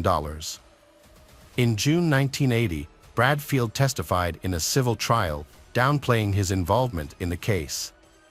He contradicted Susan's claims about their relationship, saying it was not as serious as she had told others. He denied plans to marry Susan later that year, despite her having shared these plans with multiple people. Bradfield also made an unsubstantiated claim that Susan had an affair with Jay Smith, the former principal of her high school, but this accusation was not supported by any evidence. Friends and family members remembered Susan being in a long-term relationship with Bradfield, with no indication of a relationship with Jay Smith, who was actually in prison at the time of the trial. Bradfield failed to explain why Susan had named him the beneficiary of her $1 million estate. Instead, he portrayed Susan as an irresponsible person who frequently got into trouble, and he blamed her for her problems, claiming he was only trying to help her deal with the consequences. As the investigation into the missing $25,000 continued, Susan's brother and ex-husband filed a second lawsuit in June 1980 to claim the $450,000 life insurance policy taken out on Susan's life just before her death. The goal was to use the funds to conduct a private investigation. However, the case took a surprising turn when Bradfield was arrested on February 20, 1981, and charged with 2 counts of theft and 1 count of conspiracy related to the $25,000. Wendy Ziegler, a former student of Bradfield's, was also charged as a co-conspirator in the case. Bradfield was released on bail on February 23, 1981, and was set to go on trial the following month. However, the trial was preempted when the original civil lawsuit was settled out of court. As a result of the settlement, $36,000 from Susan's estate was set aside to cover the costs of further investigations into the disappearance of the children and to contest certain provisions of Susan's will. Bradfield's 5-day trial ended on August 3, 1981, with a guilty verdict for theft. The prosecutor, Edward Weiss, requested that Bradfield's bond be increased from $25,000 to $75,000 due to concerns that the conviction would increase the risk of him fleeing, particularly in light of potential murder charges. Judge Robert A. Wright granted this request. On April 6, 1983, Pennsylvania state troopers arrested Bradfield and charged him with multiple crimes, including 3 counts of murder, conspiracy to commit murder, kidnapping, and obstructing the law. A grand jury found evidence that Bradfield was aware of the plot to kill Susan and her children and had likely participated in these crimes. Although J.C. Smith, a suspected accomplice, was not charged at that time, a confession from a fellow inmate, Proctor Knoll, implicated Bradfield. Knoll stated that while playing chess with Bradfield in prison, Bradfield revealed his involvement in the murders. Despite the lack of direct physical evidence linking Bradfield to the crimes, prosecutors felt they had a strong case against him. A previous conviction for theft also bolstered their confidence, as did a potential connection to a person who may have disposed of the victims' bodies, which further implicated Bradfield in the murders that occurred in the 1980s. J.C. Smith was forced to testify before a grand jury in 1984, despite invoking his Fifth Amendment right. The questioning was likely related to the disappearance of his daughter, Stephanie, and her husband, Edward Huntsberger. Around the same time, William Bradfield was also called to testify, but the details of his statements were not made public. In April 1985, J.C. Smith was asked to provide handwriting samples that may have been linked to documents written years earlier, possibly outlining a plan to murder Susan Leinert. This led to Jay's arrest on June 25, 1985, exactly 6 years after Susan's body was found. He was charged with 3 counts of first-degree murder and taken into custody. While Jay awaited trial, a book about the case was published by crime author Joseph Wambaugh in 1984, suggesting that Smith was the killer. The book was later adapted into a TV miniseries, drawing national attention to the case. Despite this, Jay maintained his innocence from prison, filing appeals and claiming that William Bradfield had framed him. In 1989, the court decided to re-examine Jay's case and discovered problems with the prosecution's handling of the case. This led to a new trial in 1990. Jay waived his right to a speedy trial to allow for a thorough investigation. By 1992, the Pennsylvania Supreme Court ruled in Jay's favor, overturning his murder conviction due to issues with the prosecution's conduct. For 20 years, the state did not pursue a new trial against J.C. Smith, allowing him to live the rest of his life without further prosecution. Meanwhile, William Bradfield continuously disregarded court orders and refused to pay the $25,000 he owed to the estate of Susan Leinert. This issue was finally resolved in a settlement in 1996. J.C. Smith went on to file lawsuits against the state and Joseph Wambaugh, claiming defamation and conspiracy. However, both suits were eventually dismissed. On January 16, 1998, William Bradfield, who had been in prison for over a decade, was found unresponsive in his cell and pronounced dead due to cardiac arrest. Kenneth Reinert, the ex-husband of Susan Leinert, passed away in June 2002 without ever knowing what happened to their 2 missing children. J.C. Smith, whose conviction was overturned in 1992, wrote books about the case and remarried in 2002. He died on May 12, 2009, leaving many questions about his involvement in the 1978 disappearance of his daughter and son-in-law, Stephanie and Edward Huntsberger, still unanswered. Welcome back, detectives. Let's dive into another horrible case. The case of Emmett Corrigan.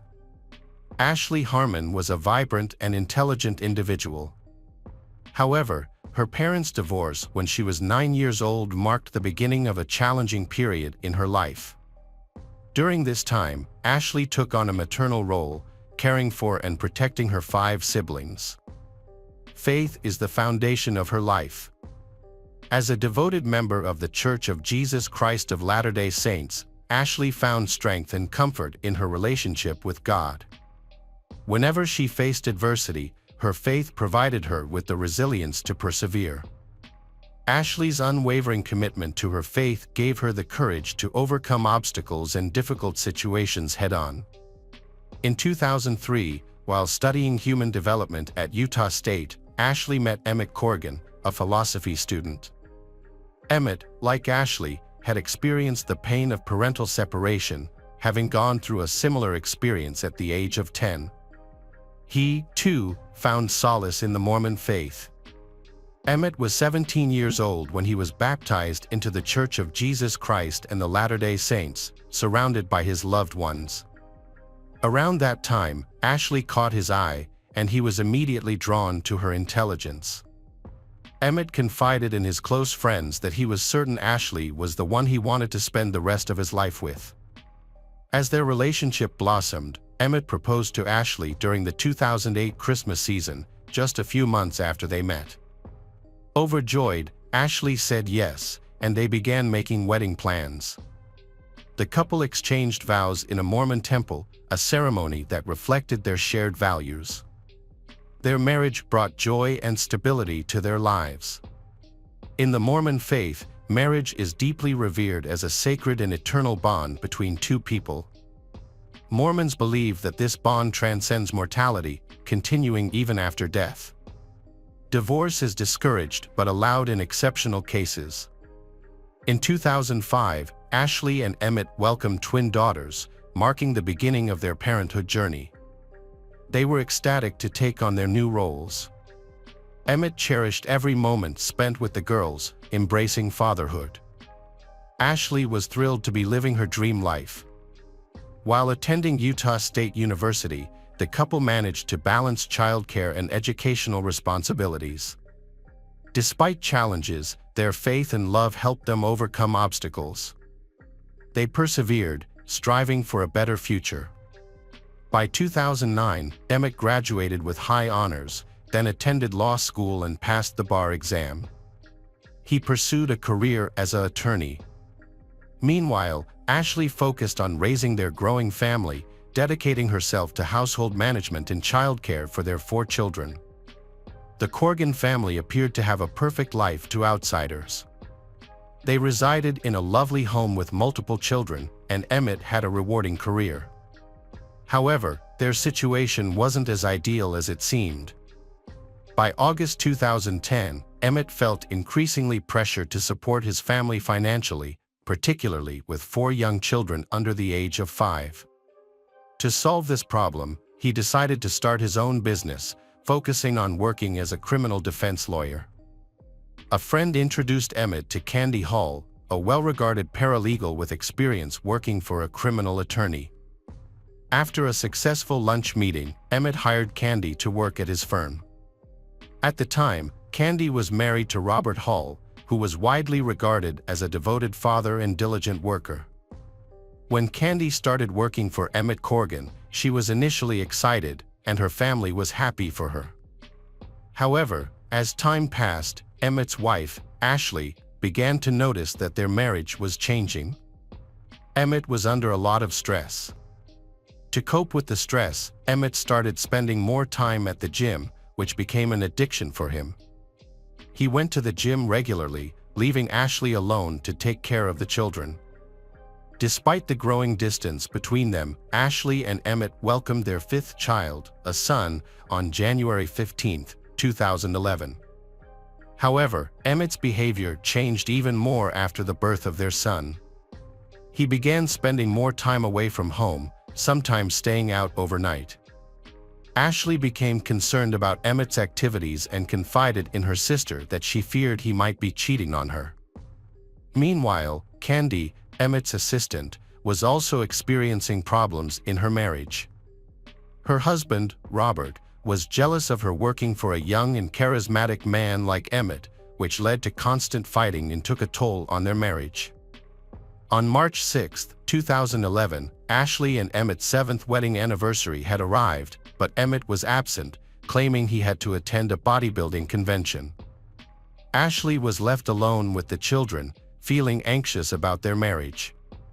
She wondered if she was to blame for Emmett's unhappiness. Determined to improve things, she pushed on, as divorce wasn't an option. Ashley chose to address the issue directly. A few days later, on March 11th, she spent the entire day planning the perfect evening to reconnect with Emmett. She prepared his favorite meal, cleaned the house, and made sure the children behaved. At 6 p.m., Ashley had the table set, ready to greet him warmly. However, Emmett didn't arrive until 2 hours later. When Ashley approached him with a kiss, he turned away, further straining their relationship. Despite Emmett's cold demeanor and the growing distance between them, Ashley remained determined to rekindle their love. She believed their relationship was worth fighting for and was willing to do whatever it took to repair it. The family gathered around the table to eat. However, Emmett claimed he wasn't hungry, which was disappointing and hurtful to Ashley. As the rest of the family enjoyed their dinner, Emmett got up, saying he needed to go to Walgreens, but Ashley sensed something was wrong and asked him to stay. Emmett responded harshly and left, leaving Ashley feeling confused and hurt. Meanwhile, Emmett's assistant, Candy, was dealing with her own marital problems. Her husband, Robert, had decided to leave their home after their marriage reached a breaking point. Despite their love for each other, Robert believed it was best to start fresh and move on. That evening, Robert phoned his daughter to check if she was using Candy's car. She told him she wasn't. A few minutes later, while driving past Walgreens, she spotted her mother's car in the parking lot. She didn't think much of it and immediately called her father to let him know. Robert responded casually with, "Oh, okay." Unbeknownst to them, this ordinary-sounding conversation would have a profound impact on two families' lives forever. Ashley lay in bed, overcome with worry about her marriage. Despite her frantic texts and calls, Emmett remained unreachable. A nagging feeling in her gut left her uneasy. Around 1 p.m., a 911 call reported gunshots and a screaming woman in a Walgreens parking lot, prompting a swift police response. Upon arrival, the first officer was met with a disturbing scene, a lifeless man on the ground and a wounded person clutching their head in pain. Police sought to speak with Candy Hall, who was present at the scene. She identified the wounded person as her husband, Robert, and the deceased as her boss, Emmett. Emmett had suffered fatal gunshot wounds to the head and chest. Shortly after his body was discovered, Ashley was awakened by a knock on the door from the police. Ashley was stunned and inconsolable, unable to comprehend the events that led to this tragedy. After the police informed Ashley of her husband's death, a detective inquired if she was familiar with Robert and Candy Hall. Ashley stated that she knew Candy as Emmett's assistant but suspected an affair between Candy and Emmett. The police took Candy Hall from the Walgreens parking lot for questioning to piece together the events leading to Emmett's death and Robert's head injury. During the interrogation, detectives asked Candy if she had a romantic relationship with her boss, Emmett. She denied it, also refuting any intimate encounters between them. Candy claimed she went to Walgreens that night to collect a prescription and coincidentally met Emmett. After that, she and Emmett decided to take a drive. While driving to a gas station, Candy received a call from her estranged husband, Robert. She told him she was with Emmett, which led to Robert expressing jealousy and making a threat against Emmett. Candy and Emmett arrived at Walgreens after what felt like an eternity. As they stepped out of the car, Candy saw Robert standing at the entrance. He looked visibly angry. An intense argument broke out between Robert and Emmett, leading to a physical fight. Then, 3 shots were fired, and both men fell to the ground. Candy saw the gun, picked it up, and threw it aside. When questioned by detectives, Candy claimed she didn't know who fired first. After Robert received treatment for his superficial gunshot wound, detectives interviewed him. They told Robert they found a gun at the scene and asked him who it belonged to. Robert admitted the gun was his and explained that it fell from his pocket during the fight with Emmett in the parking lot. Robert alleged that Emmett dove for the gun, triggering a struggle, and Emmett shot him in the head. However, Robert couldn't recall who shot Emmett during the struggle. Given Robert's head wound, detectives weren't surprised by his hazy memory. Nevertheless, they wondered if Emmett was indeed the one who fired first, considering he was the one who ended up dead. To investigate the shooting in the Walgreens parking lot, detectives reviewed the security footage. At 9:55 p.m., Robert Hall arrived in the parking lot. A minute later, he entered the Walgreens store and quickly moved through each aisle, appearing to look for someone. He left the store at 10:06 p.m. and parked his car next to Candy's, waiting there for a few minutes. About 10 minutes later, Emmett's truck entered the parking lot. However, the actual shooting was not captured on camera. Candy, Emmett's assistant, initially denied being in a romantic relationship with Emmett. However, their co-workers suspected otherwise. Co-workers reported seeing Candy and Emmett spending a lot of time together in Emmett's office with the door closed. 3 weeks after Candy was hired, on the day Emmett was shot, detectives discovered that Emmett had accompanied Candy to the public defender's office to discuss her divorce from Robert. During the investigation into Emmett's murder, crime scene investigators searched Emmett's vehicle and found steroids in the glove compartment. This discovery didn't surprise Emmett's loved ones. When Candy gave her statement, she described a shot cadence that led detectives to believe Robert shot Emmett twice before shooting himself in the head. Based on this evidence, detectives obtained an arrest warrant for Robert Hall, charging him with first-degree murder. Robert Hall was arrested and charged with Emmett's murder. The consequences of Robert Hall's actions were severe, with a possible conviction of first-degree murder carrying a sentence of either life in prison without parole or the death penalty. Prosecutors argued that Robert Hall was driven by anger towards Emmett, who had been having an affair with Robert's wife, Candy. They alleged that this anger led Robert to shoot Emmett and then attempt to take his own life. In contrast, Robert's defense team presented a different scenario. They claimed that Emmett, who had a history of steroid abuse, was the aggressor on the night of his death. According to the defense, Emmett managed to get hold of Robert's gun during the altercation and shot Robert first. Robert then regained control of the gun and killed Emmett in self-defense. Candy Hall, Robert's wife, was a key witness in the trial. Her testimony differed slightly from her initial statement to the police. On the witness stand, Candy described hearing a single pop, followed by 2 rapid pops, rather than the initial 2 shots and then a third. This revised testimony supported the defense's argument that Emmett had shot Robert first, and that Robert had then shot Emmett twice, resulting in his death.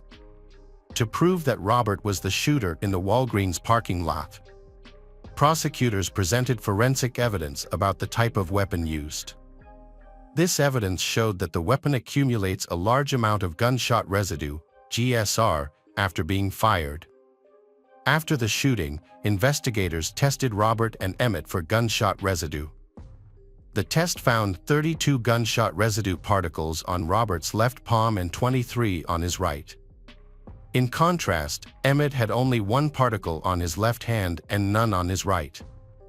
These results strongly suggested that Robert fired the gun, not Emmett. After a thorough review, the jury delivered a verdict of not guilty of first-degree murder for Robert Hull. However, they unanimously agreed that he was guilty of second-degree murder, indicating that the murder was not premeditated.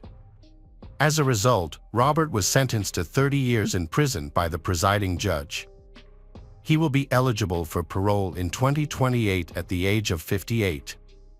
Despite being convicted, Robert has consistently maintained his innocence and appealed the verdict. In 2021, the Idaho Supreme Court reaffirmed his conviction, denying his request for a retrial. Ashley struggled to cope with the fact that her husband, Emmett, was murdered by the husband of his lover, Candy Hull. In a 2015 Dr. Phil interview, Ashley met Candy face-to-face for the first time. Despite the emotional pain, Ashley was determined to move forward. She closed the book on her old life and started anew by moving out of the town where she and Emmett raised their 5 children. As time passed, the children adjusted to the change and started to find happiness again. Ashley eventually remarried and had 2 more children. She currently blogs to support trauma victims. Hello, crime enthusiasts. Are you ready for another chilling investigation? The case of Wilma Anderson. Wilma Anderson is the daughter of Linda and Marcus Anderson. Her parents' divorce later left difficulties in the family, making Wilma's living situation unstable. Although she could not live with both parents, her mother was always interested in her life. Wilma lived with her older sister Emily. Wilma is an active and ambitious girl. She likes to share her life on social networks, often posting photos on Facebook. Wilma loves being in front of the camera, showing her creativity and cheerful personality. Wilma met Tishko Ahmed Shabazz in Sweden when she was 15 years old. At that time, Tishko was 20 years old. Because the age of sexual consent in Sweden is 15, their relationship did not cause any legal problems. Although initially apprehensive about the 5-year age gap, Wilma's mother trusted her daughter's decision and eventually accepted Tishko. Tishko was originally from Iraq but moved to Sweden with his family when he was 8 years old. Tishko lived with his father and stepmother. During his school years, Tishko faced bullying, but as he grew older, he developed a strong determination to overcome any challenges he faced.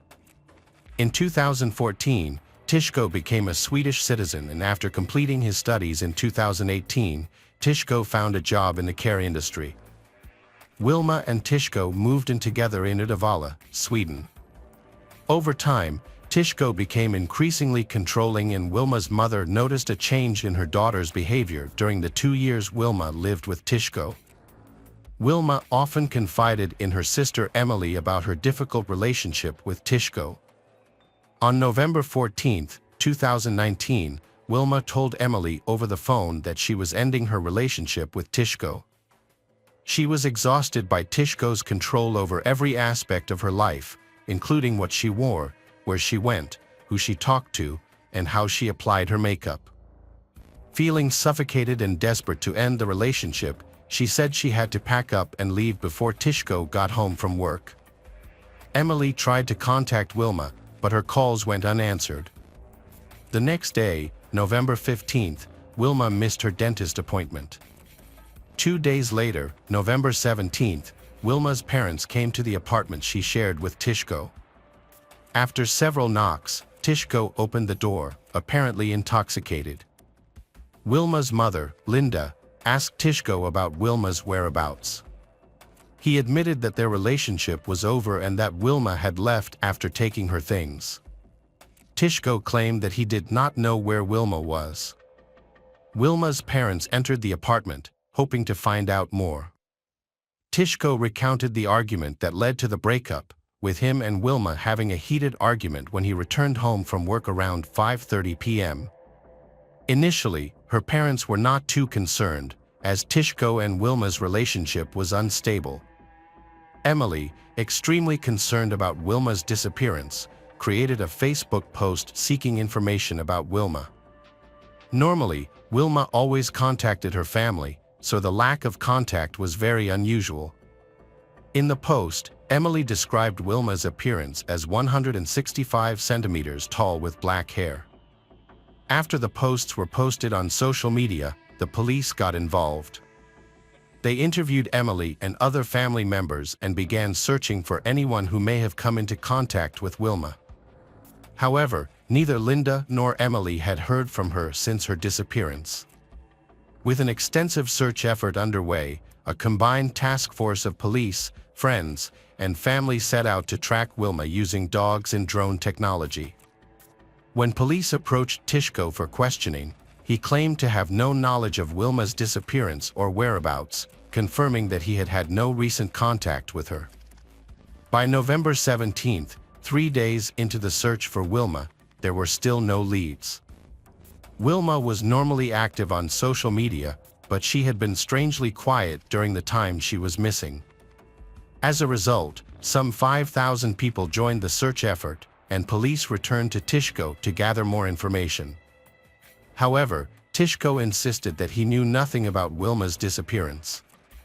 Tishko claimed that Wilma had moved on to another man after they broke up, but there was no evidence to support this claim. Wilma's friends and family were left deeply concerned about her disappearance.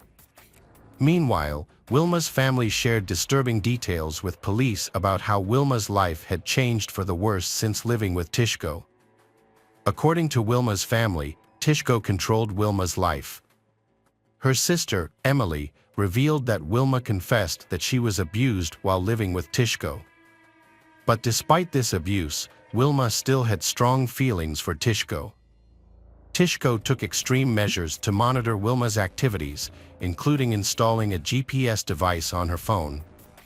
This allowed him to constantly track her location. A series of text messages between the two revealed Tishko's controlling behavior. The police thoroughly investigated Tishko's alibi. He claimed that after arriving home from work at 5 p.m., he did not leave his apartment. To verify Tishko's story, police tracked the GPS on Tishko's phone. Police found CCTV footage showing Tishko at a supermarket around 2:30 p.m. on the day Wilma went missing. He then returned home from work at 5 p.m. Neighbors reported a loud argument between Tishko and Wilma, and arguments were common between them. A loud argument between the Wilma and Tishko occurred around 6 p.m. This prompted a concerned neighbor to check on them. As the neighbor approached the apartment door, they noticed an eerie silence. The sudden quiet was unsettling, but the neighbor, unsure of what to do next, returned to their own apartment.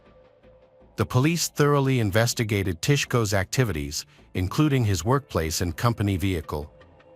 They requested forensic testing on the vehicle and reviewed the GPS data, which revealed his movements from Thursday the 14th to Monday the 18th. According to the GPS log, Tishko had visited clients and returned to his residence during his regular work hours on those days.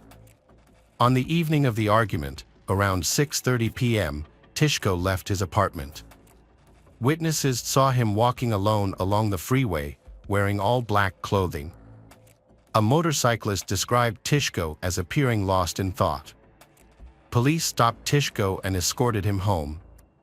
When questioned, Tishko said he initially intended to catch a train but decided to walk home instead. However, the police did not file an official report on the incident. Later, on November 19, 2019, Tishko was arrested. He had obvious scratches on his wrists. A search of Tishko's apartment revealed clues such as Wilma's belongings, including a handbag, jacket, shoes, and eyeglasses. Wilma's mother, Linda, insisted that her daughter would always carry her bag, adding to the mystery. Forensic experts tested the scene with Blue Star, a sophisticated version of luminol, and found a trail of blood. Every room had blood on the walls and floors, suggesting a violent struggle had taken place throughout the apartment. The bed had a gruesome stain, a torso-shaped mark that was visible under the glow of Blue Star. The discovery of muscle tissue on a knife and on the living room wall added to the horrific scene. The large amount of blood found made it seem unlikely that anyone could have survived. The search continued outside the apartment, where trash bags were found containing Tishko's bedding with incriminating blood stains. Confronted at the police station, Tishko was shown the evidence against him. However, he strongly denied any involvement, claiming he would have known if someone had been seriously hurt in his home. At the same time, more and more people were joining the search for Wilma every day. The apartment where Wilma was last seen has now been turned into a crime scene, but all attempts to contact Wilma have been unsuccessful. 2 weeks after Wilma went missing, on November 28, police brought in sniffer dogs to assist in the search. These trained dogs are experts at detecting the scent of dead bodies. When they entered the bedroom, one of the dogs quickly indicated that it had found something, a sign that there was likely a dead person or human remains in the area. A strong, unpleasant stench filled the apartment, making the already gloomy atmosphere even more oppressive. The police had searched the place before, but this time they carefully searched the bedroom, paying special attention to the area the dogs had marked. They focused on a wardrobe, which at first glance looked like another piece of furniture. However, inside this ordinary-looking wardrobe was a small travel suitcase. When they opened the suitcase, the police found a large object wrapped in aluminum kitchen foil. When they carefully removed the foil, they witnessed a horrifying sight with blood stains on the foil. Wilma's head had been severed, wrapped, and secured with tape. The travel case, which held the gruesome evidence of Wilma's fate, was sent to the forensic labs in Gothenburg for further analysis. A detailed examination uncovered Tishko's fingerprints.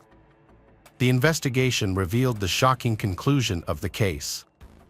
Although the exact cause of Wilma's death could not be confirmed, investigators found severe injuries to her head and eyes consistent with blunt force trauma. The violent nature of the decapitation made it difficult to assess the full extent of Wilma's head injuries. Wilma's family was devastated by the news of Wilma's tragic fate. Wilma's mother Linda joined the efforts to find the rest of Wilma's body. The family was forced to confront the horrific details of the crime, which were slowly emerging from the evidence found in Tishko's apartment. A harrowing picture began to emerge. Wilma's final moments may have taken place in the living room, where she was brutally attacked, suffering a fatal blow to the head. Swedish police recorded Tishko's denial of involvement in Wilma's murder, in which he maintained his innocence. His statement revealed a distorted perception of love, as he said, "You forget that this is a girl he loved and that he lived his whole life for. If he killed her, he wouldn't be able to keep her head." Despite this, law enforcement gathered enough evidence to charge Tishko, and his trial was scheduled for May 2020. Throughout the trial, Wilma's body remained missing. Tishko showed no signs of remorse or emotion.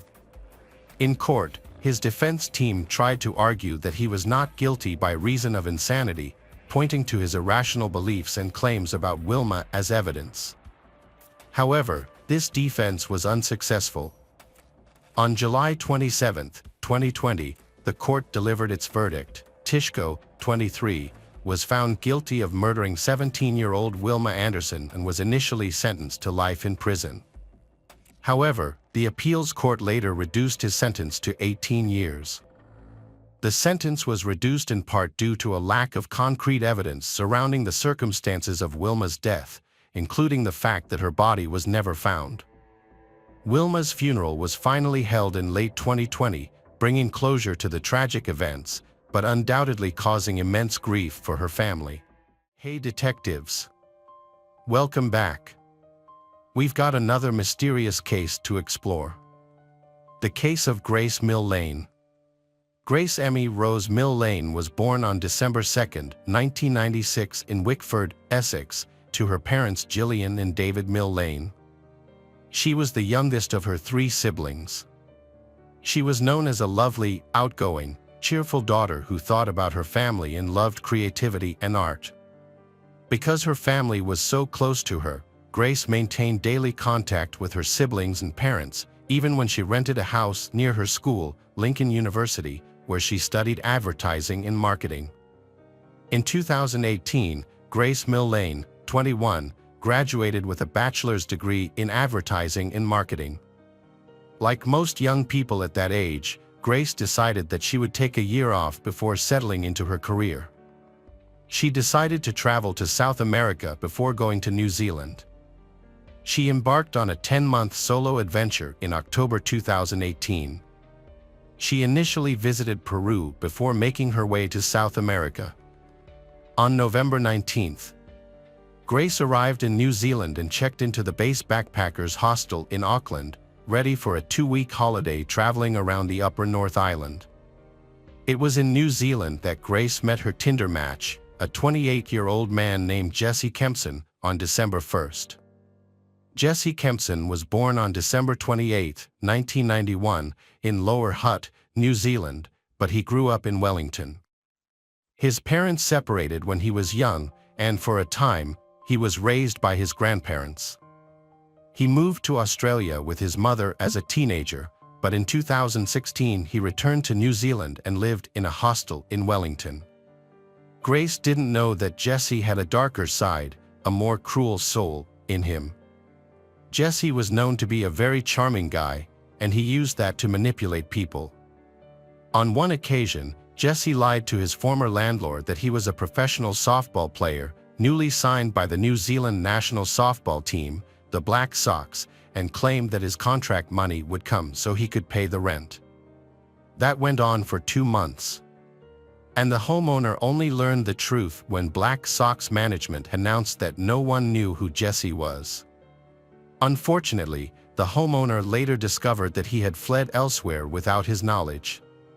He also sometimes claimed to have a bachelor's degree in international law, came from a millionaire family looking to buy a top restaurant in Auckland, had connections to the New Zealand Immigration Service, and many other lies that he mentioned to everyone. In reality, Jesse was nothing more than a dreamer who could only impress people with wild lies. His former roommates in a Green Lane boarding house found Jesse disturbing and untrustworthy before he moved into the City Life apartment. On another occasion, a woman he lived with claimed he stole money from her house and ran away again, costing the City Life homeowner thousands of dollars. Jesse was an enigma to many. He lied throughout his life, and it seemed to work. He also seemed to get away with it time and time again. Back at the dorm where Grace was staying, she was chatting happily with Jesse. Grace had no doubts and was captivated by Jesse. Grace even sent a text message to her best friend Anna back home, telling Anna that she agreed to Jesse's confession. Since it was Saturday and her 22nd birthday was the next day, Grace didn't want to be alone and decided to go out. She decided it was time to meet Jesse. Jesse lived just 5 minutes away from where Grace lived, and Grace thought they needed to get to know each other a little better. On that special day, Grace got ready for her big evening and felt nothing but excitement and optimism. Grace left the base backpackers hostel in Auckland at 6 p.m. On the evening of December 1st, she wore a black dress and carried a small handbag. Little did she know that her night would take a devastating turn. Initially, the evening seemed to have gone well as she and Jesse visited the Blue Stone Room and left together around 9:30. However, when her 22nd birthday arrived the next day, Grace did not respond to birthday wishes from family and friends. This unusual silence caused anxiety and panic, especially among her family members. It was unusual for Grace not to keep in touch as she regularly updated her family about her trip and shared photos of her adventures. Therefore, Grace's parents contacted Auckland police and reported her missing on December 5th. Thanks to an extensive network of CCTV cameras across the city and reports from witnesses, police were able to quickly track Grace's movements on the night she disappeared. They also identified the man with her, Jesse Kempson, who became a key figure in the investigation. Jesse stopped at the Blue Stone Room, a local bar next to the City Life Hotel where he was staying, on the night he was supposed to meet Grace. About half an hour before the scheduled meeting, Jesse was seen drinking 4 bottles of beer, sitting alone in a bar. Meanwhile, Grace arrived early at the Sky Tower, the location they had agreed upon. This location was chosen because of its high visibility and beauty. Sky Tower is a famous landmark in New Zealand's largest city and can be easily recognized from afar. When Jesse arrived, the two quickly recognized each other and greeted each other warmly, with Jesse hugging her as she smiled and approached him. They then went to a restaurant and burger bar on the first floor of the adjacent Sky City complex. Their entire time together at Sky City was captured on camera, showing Jesse and Grace chatting while riding the escalator to Andy's Burger and Bar. When they arrived, they ordered cocktails from the bartender and sat at the table to talk. They left the bar after an hour and a half and walked to a nearby Mexican restaurant. Over a period of time, they consumed a large number of drinks, including 2 pitchers of margaritas and a pitcher of sangria. They then moved to the Blue Stone Room, where Jesse had previously been drinking alone. At 8:40 p.m., Jesse gently kissed Grace. This marked the beginning of several shared kisses that took place over the next hour. During this time, there were brief interruptions, once when Jesse walked away for a moment, and another time when Grace checked her phone, as well as when she sent her last text to her friend, Anna. Jesse eventually walked away, took out his phone, and left a message on Grace's Facebook profile, saying she looked beautiful and radiant. Unbeknownst to him, this seemingly harmless act eventually turned the detectives towards him. Around 9:30 p.m., Jesse and Grace left the venue, walked toward the City Life Hotel lobby, and took the elevator to room 308. What happened while Jesse and Grace were in the hotel room is unknown. What is confirmed is that Jesse killed her. At 1:30 a.m., Grace's body was brought into room 308. Following the discovery, police determined that Grace had never left the building and that Jesse had chosen not to seek emergency assistance following the death of Grace. After Grace's death, Jesse conducted numerous internet searches using his cell phone. His online searches included searching for the terms hottest fire and Waitakere Range. Waitakere was the area where Jesse later tried to bury Grace's body in a shallow grave. Jesse also browsed a website to find video content. In addition to these actions, Jesse also took 7 intimate and explicit photos of Grace's body after her death. These photos included close-ups and posed shots that he arranged to take. The next morning, while Grace's body was still in room 308, Jesse sent a message to a woman he met on Tinder to go on a date the same day. Jesse's actions continued and he was recorded on CCTV as he went to an entertainment store to buy a suitcase and a supermarket to buy cleaning supplies. After these purchases, he rented a red Toyota hatchback and went out in the afternoon to meet the woman from Tinder at a bar in Ponsonby called RRY, while Grace's body remained in his room. On December 2nd, Jesse returned to his hotel room around 5:45 p.m. and rented a carpet cleaning machine, saying he needed it to remove a red wine stain. Then, he parked the rental car outside the hotel, took the luggage cart from the front desk, and went upstairs. He returned with the cart, which then contained 2 large suitcases. He loaded his luggage into the car and moved it to a nearby parking lot. Unbeknownst to the others, one of the suitcases, a silver one, contained Grace's body, while the other suitcase was used as bait to avoid arousing suspicion. Throughout the day, security cameras recorded Jesse changing clothes multiple times. Early the next morning, around 6:15 a.m., Jesse was seen leaving the hotel and driving away, stopping briefly to buy a shovel at a store outside of town. On December 7, 2018, Grace's father, David Millane, traveled to New Zealand to make a sincere appeal for information about his daughter's disappearance. A detective identified Jesse as a person of interest after Grace's mother noticed he had sent her a Facebook message at 9:29 p.m. on December 1st, just 11 minutes before Jesse and Grace left Blue's stone room and went to his room. During Detective Diana Levinson's initial questioning, Jesse claimed that he met Grace but broke up with her at 10 p.m. on Saturday, and that was the last time he saw her. However, detectives obtained CCTV footage from the hotel, which proved Jesse was lying. At the second interview, Jesse was forced to admit to killing Grace, but he claimed it was a sexual accident after she asked him to strangle her in an attempt to make the experience more pleasurable. After the interview, he was arrested and led police to the location of Grace's body. The body was discovered about 4 p.m. on December 9th in Waitakere Ranges Regional Park, off Scenic Drive. An autopsy was conducted on December 10th. An autopsy showed Grace had been strangled and bruises on her body showed she had been restrained. Jesse's trial began in Auckland on November 4, 2019. Jesse claimed Grace's death was an accident caused by rough sex gone wrong, but the jury rejected this explanation and found him guilty. Jesse Kempson had been convicted of murder on November 22, 2019, at the age of 28. During his trial, it had become clear that he had a history of making women feel extremely uncomfortable, especially those he had met or communicated with on Tinder.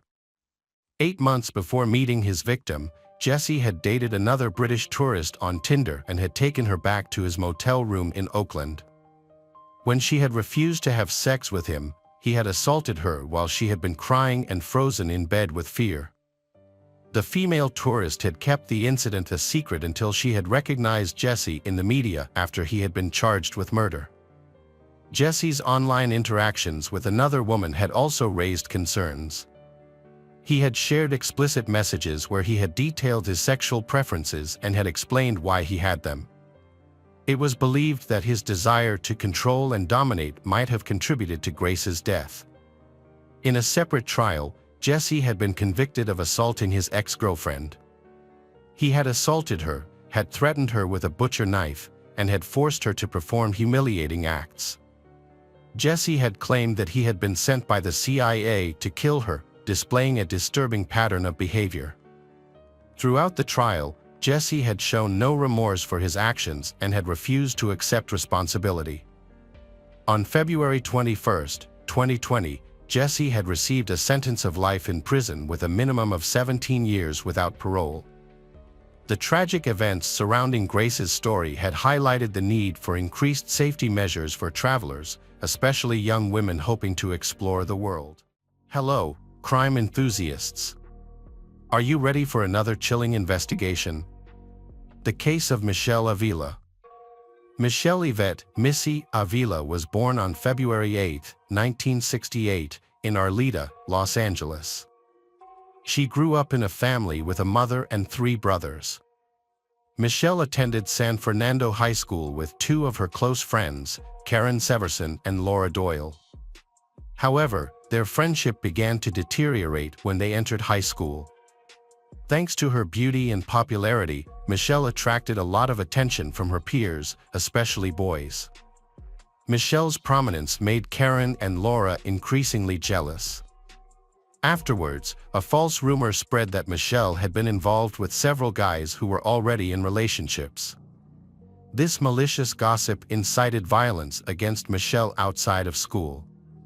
The assault was so serious that when she returned home, her parents immediately charged the ringleader of the assault, Sonia Bon, and took her to court. Michelle was scheduled to testify against Sonia in court on October 8, 1985, but unfortunately, she never got the chance. This was due to a series of events that took place in early September. A rumor that had been circulating for a year, accusing Michelle of having had an affair with her friend's boyfriend, resurfaced and caused a rift between Michelle and her best friends, Karen and Laura. The tension started when Michelle started dating a guy named Randy during their senior year. However, Michelle ended the relationship after only a month due to Randy's constant partying. Not long after the breakup, Karen started dating Randy and the two moved in together. Despite his relationship with Karen, Randy still had feelings for Michelle, which Karen discovered when she saw him flirting with Michelle. Michelle rejected Randy's advances, making it clear that she was not interested in rekindling their affair.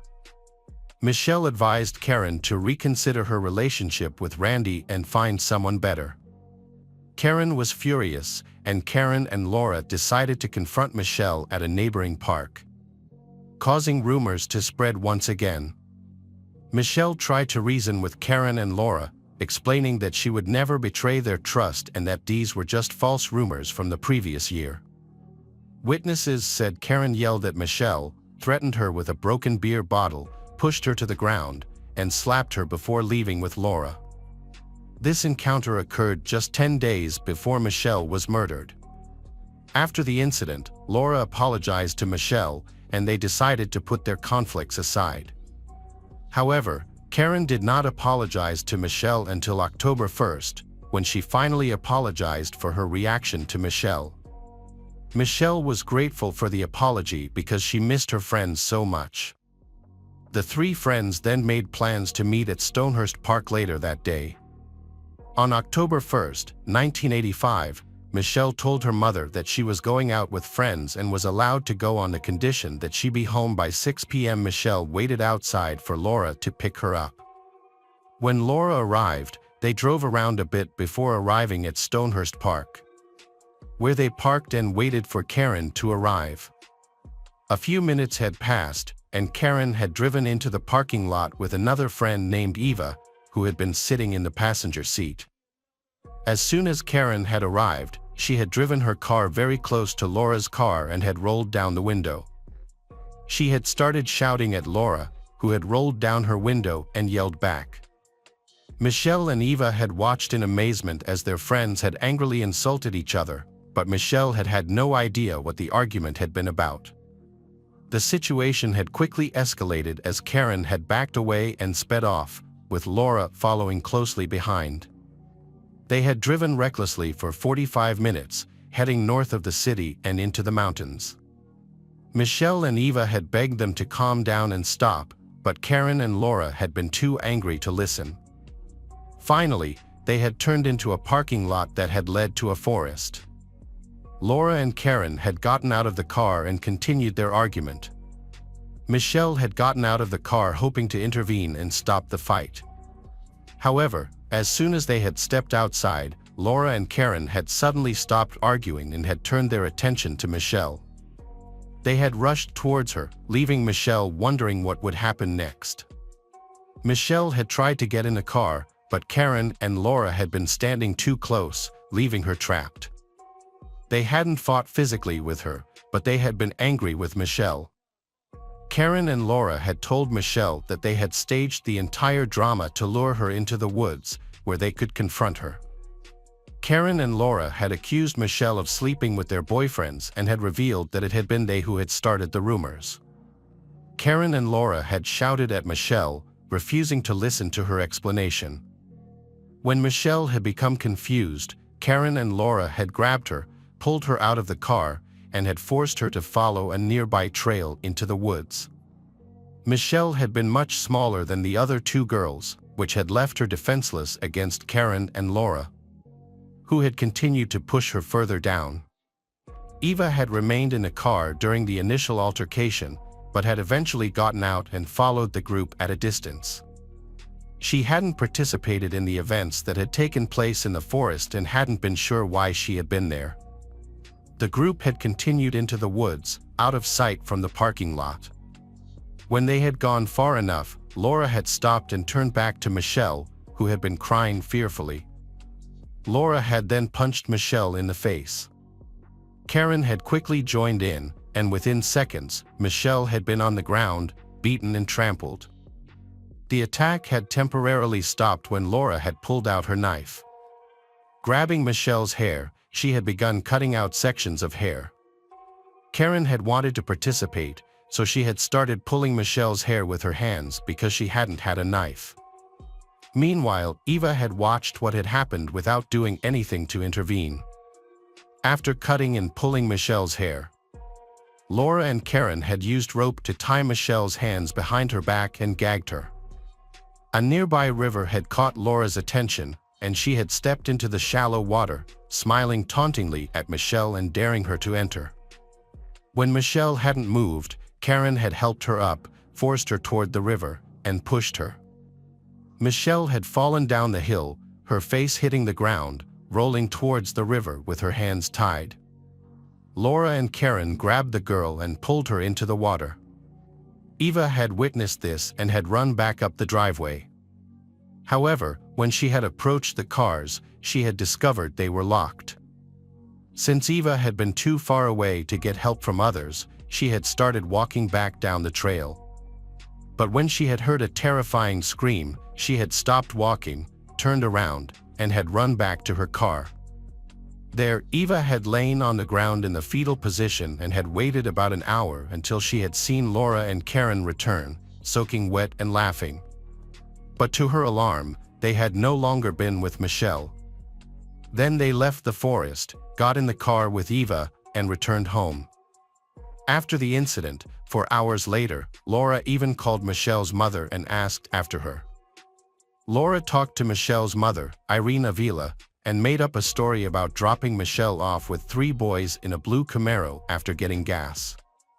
Laura claimed that when she returned, Michelle and the 3 boys were gone. On October 4, 1985, Michelle's body was found face down in a stream in Big Tahunva Canyon, in Angeles National Forest, by a group of hikers. They then informed the police. Upon arriving at the scene, police found that Michelle had been drowned in 8 inches of water. Her long hair was cut off and there was a 4-foot-long piece of wood lying on top of her. Police found cigarettes, beer, and men's overalls near where Michelle's body was discovered. Karen and Laura told Michelle's parents and detectives that before her disappearance, Michelle had been traveling with 3 men in a blue Camaro. This made the items around the scene seem more reasonable. This false information caused detectives to search for bogus men for 3 years. Irene Avila said she did not suspect Karen or Laura were involved in her daughter's death because they both attended Michelle's funeral. Laura sent the family a condolence card and $20. Meanwhile, Karen had been living with Michelle's family for a long time to show support and help catch the murderer. In reality, Karen just wanted to oversee the investigation and keep the detectives from suspecting her. She also slept in Michelle's bed and had dinner with her family many nights, while she herself had participated in Michelle's murder. Karen seemed haunted by the murder. She regularly visited Michelle's grave several times a week, covered her room's walls with photos of Michelle and newspaper clippings about the crime, and constantly visited the creek where Michelle's body was found. One time, Karen told Irene that she saw Michelle's ghost. Detectives had no leads and the case languished for 3 years. By July 26, 1988, Eva Carambolo, the girl who had unwittingly participated in Michelle's murder, finally decided to report everything to the police.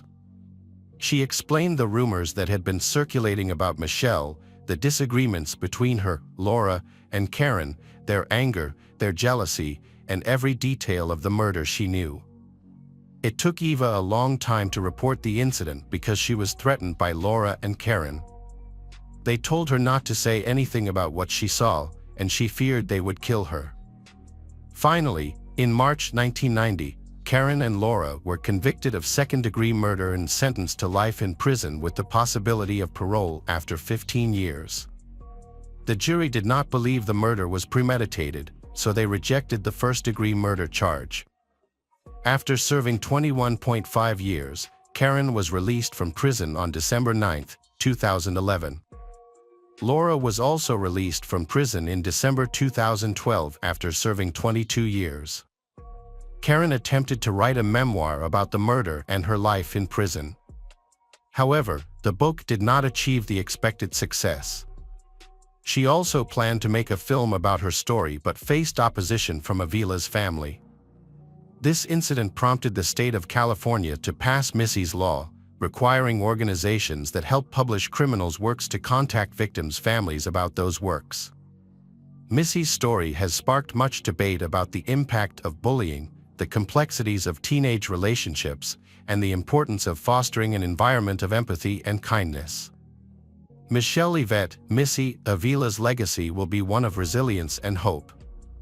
We hope that her memory will inspire us all to stand up against bullying, support those affected by betrayal, and work towards a future where understanding and empathy prevail. Hello friends, welcome to our channel. Today we're going to take a look at another horrible case with you. The case of Megan Landowski. Megan Landowski lived with her family in Portsmouth, Virginia, a bustling seaport town. Her family included her father, Chris Short, a Navy officer, her mother, Angela, and 2 other siblings. Chris Short had been transferred to a naval hospital in Portsmouth after a year stationed at Guantanamo Bay in Cuba. Chris's family felt relieved when they moved there. Megan Landowski, 16 years old, was the oldest in the family. When her family moved, she quickly signed up for dance classes. Megan had a deep passion for dance and showed outstanding talent from the beginning. She started with ballet and then expanded into many different genres. Megan's mother described her as a beautiful, friendly, and talented girl. Megan adapted quickly to her new learning environment at Woodrow Wilson High School. She had an attractive personality and easily made friends with her classmates. Although she attended a prestigious high school that specialized in dance, Megan wanted to attend a regular high school so she could hang out with friends in her neighborhood. She was described as vivacious and kind, with a natural tendency to connect with people. On Thursday, April 10, 2008, Megan woke up early to go to school. She chatted with her mother about the upcoming test before going to class. After saying goodbye to Angela, Megan went to school. Angela had no idea that this would be the last time she would see her daughter alive. Megan's school day ended early, and she went home. Angela had told Megan that she expected Megan's call when she got home. Upon arriving, Megan left a voicemail detailing how her day went, reassuring Angela that she had returned safely, and ending by telling Angela she loved her. Then she continued to prepare lunch for herself. However, things took a terrifying and disturbing turn around 4 p.m. Megan's stepfather, Chris, returned home and found the door open. Although he didn't worry at first, he knew Megan had been warned about leaving the door open, so he trusted that she wouldn't leave it unattended like that. He called her name, but there was only silence. When he entered the kitchen, he was faced with a horrifying sight, Megan lying motionless on the floor. Chris quickly called the police and reported the incident. Local detective Doug Funkhauser suddenly received an alarming call reporting the murder of a young girl in town. Immediately, he rushed to the location of the crime, Roberts Court in Portsmouth. When he approached the scene of the crime, he saw horrifying signs. The bloodstains on the door handle were very clear. When he entered the kitchen, he discovered a gruesome scene. The body of a young girl lay on the floor, her body seriously injured. Megan had suffered multiple stab wounds on her back, neck, face, and throat, and her mouth was sealed with tape. For Detective Doug, this case was one of the most brutal cases he had ever investigated. An initial investigation revealed no signs of forced entry. However, a leaf found inside the home matched a bush outside a first-floor window, suggesting that the killer may have entered through that window. In the upstairs bedroom, signs of a struggle were evident on the bed. Megan's underwear was on the floor, and a box of duct tape was found under the left corner of the bed, appearing to match the tape used to bind Megan's hands and face. Forensic experts found blood on the tape and other items, which were collected for further analysis, including pillows, sheets, and blankets. Additional forensic testing indicated that the bedroom was the scene of the sexual assault, as traces of the killer's semen were found on Megan's comforter and underwear. These findings suggested that Megan had been assaulted in the bedroom before the attack downstairs. Megan was found with a large number of injuries, 43 stab wounds, including 11 post-mortem. The forensic team also reported that Megan was naked from the waist down, with her hands bound behind her back with duct tape. The murder weapon was determined to be a missing kitchen knife. Investigators later found the knife in the sink and determined that the initial attack had occurred in the bedroom, but Megan had somehow escaped down the stairs. Investigators discovered that the perpetrator left footprints during the crime and then washed his hands in the kitchen sink. A second knife used in the crime was discovered in a nearby drain. Detectives quickly searched the neighborhood for witnesses, but no one provided any useful information. The killer appeared to have escaped undetected during the day. After the shock of their daughter's murder, Angela and Chris quickly alerted the police to their suspicions regarding the identity of the killer. They suspected an old acquaintance with a troubled past and believed he may be involved in the case. This person is Robert Hickey, a former colleague of Chris's in the Navy who had sexually assaulted Megan when she was 16.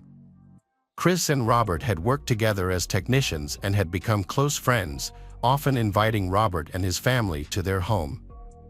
Megan's behavior changed dramatically after the abuse. She became withdrawn, and her grades began to decline. Chris noticed the change and asked her what was wrong, but she was initially reluctant to talk about it.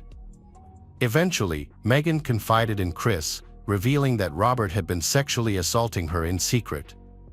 Chris was furious and immediately cut off ties with the Hickeys. He also reported the abuse to the authorities. Around the same time, Megan's parents filed a lawsuit against Robert, just 5 months before she was murdered. The trial is pending, and Megan is expected to testify against him. Robert has a lot at stake, including his reputation and his freedom. Megan expressed concern that Robert might try to harm her to prevent her from testifying, and unfortunately, it appears that her fears have come true. When police searched Robert's home, they did not find any direct evidence linking him to Megan's murder. However, upon closer inspection of his computer, they discovered that he had attempted to erase the hard drive. Investigators were able to recover a recently deleted file containing sexually explicit images of minors. This discovery led to Robert being charged with possession of child pornography and becoming the prime suspect in Megan's murder. He was brought in for questioning, and authorities hope that he will confess to the crime. Robert was visibly nervous throughout the interview, but he insisted that he was at the Navy base on the day of Megan's murder. He denied any involvement and claimed he had not left the base.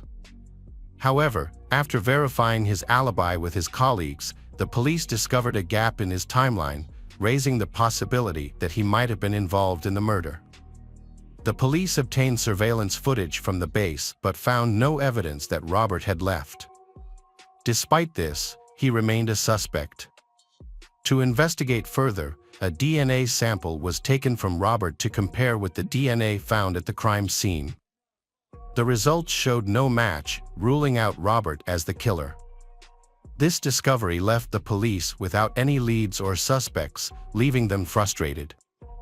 They then turned their attention to Chris, who had discovered Megan's body.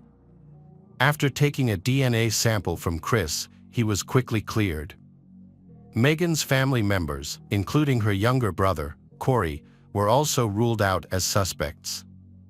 The autopsy revealed that the murder was extremely brutal, indicating that the perpetrator had used extreme violence against Megan. Given Megan's popularity and gentle nature, it was difficult to narrow the investigation based on hostile relationships. This made the identity of the killer even more mysterious.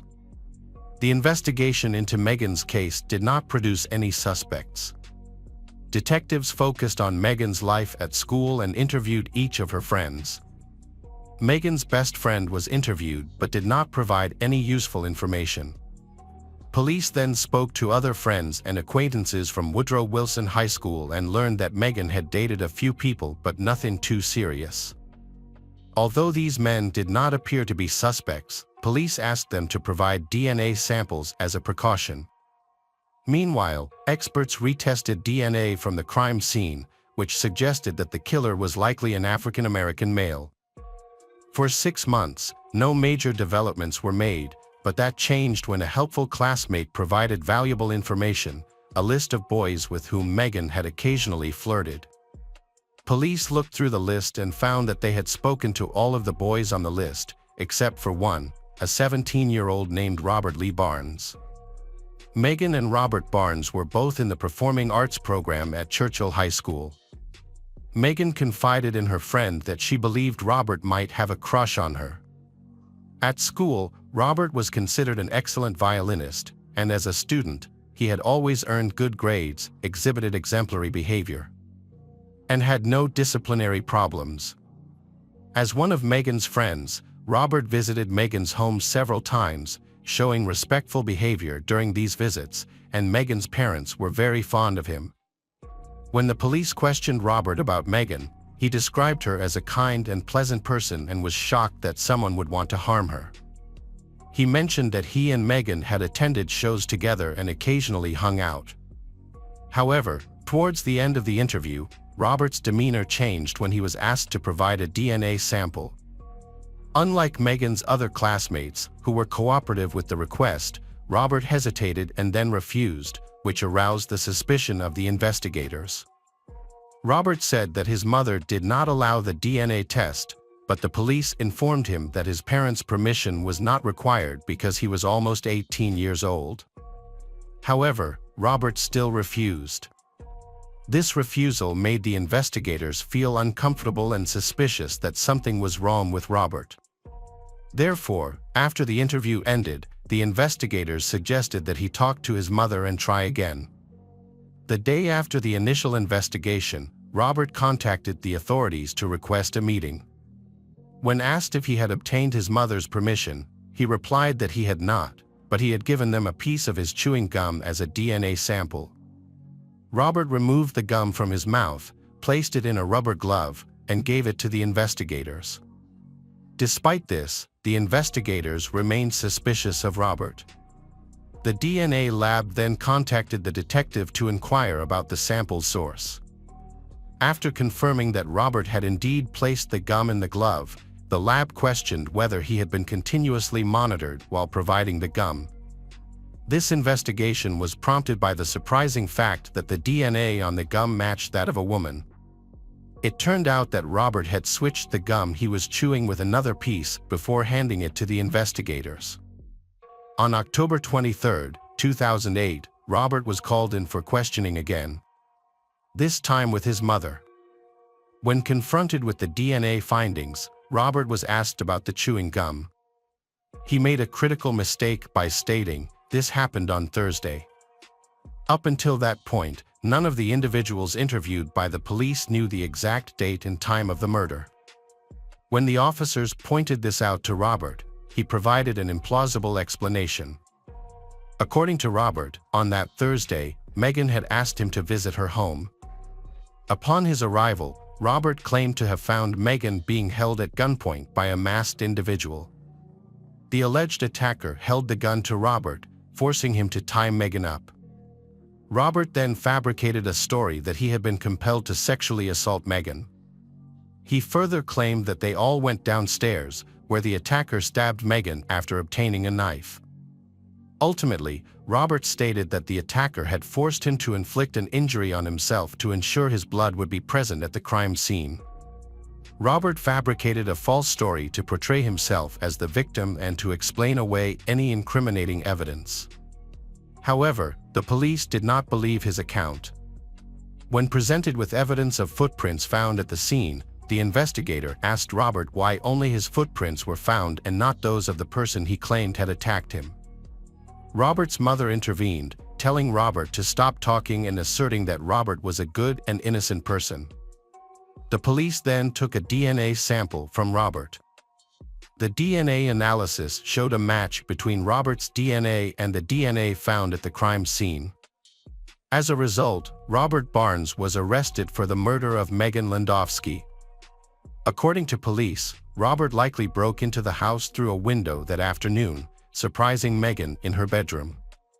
He then attacked her, and when she tried to escape downstairs, he chased her, stabbing her multiple times with a kitchen knife, even after she was dead. After the crime, Robert left the scene and continued his life as if nothing had happened. Investigators believe that Robert became unhealthily obsessed with Megan, who only wanted a friendship. When Robert's romantic advances were rejected, he turned to coercion, which led to a tragic end. In September 2009, Robert accepted a plea deal that allowed him to be tried as a juvenile, despite having just turned 18. He pleaded guilty to first-degree murder and aggravated sexual assault. As a result, Robert Lee Barnes was sentenced to 42 years in prison and is currently serving his sentence at Red Onion State Prison in Wise County, Virginia. Regardless of the motive behind Robert's actions, whether it was love, lust, bitterness, or the pain of rejection, none of these reasons justify his horrific crimes against the person he claimed to love and care for. Robert chose the path of destruction, taking the life of an innocent person and ruining his own life. Welcome back, detectives. Let's dive into another horrible case. The case of Jennifer Schuett. Jennifer Schuett is an 8-year-old girl who has just completed elementary school.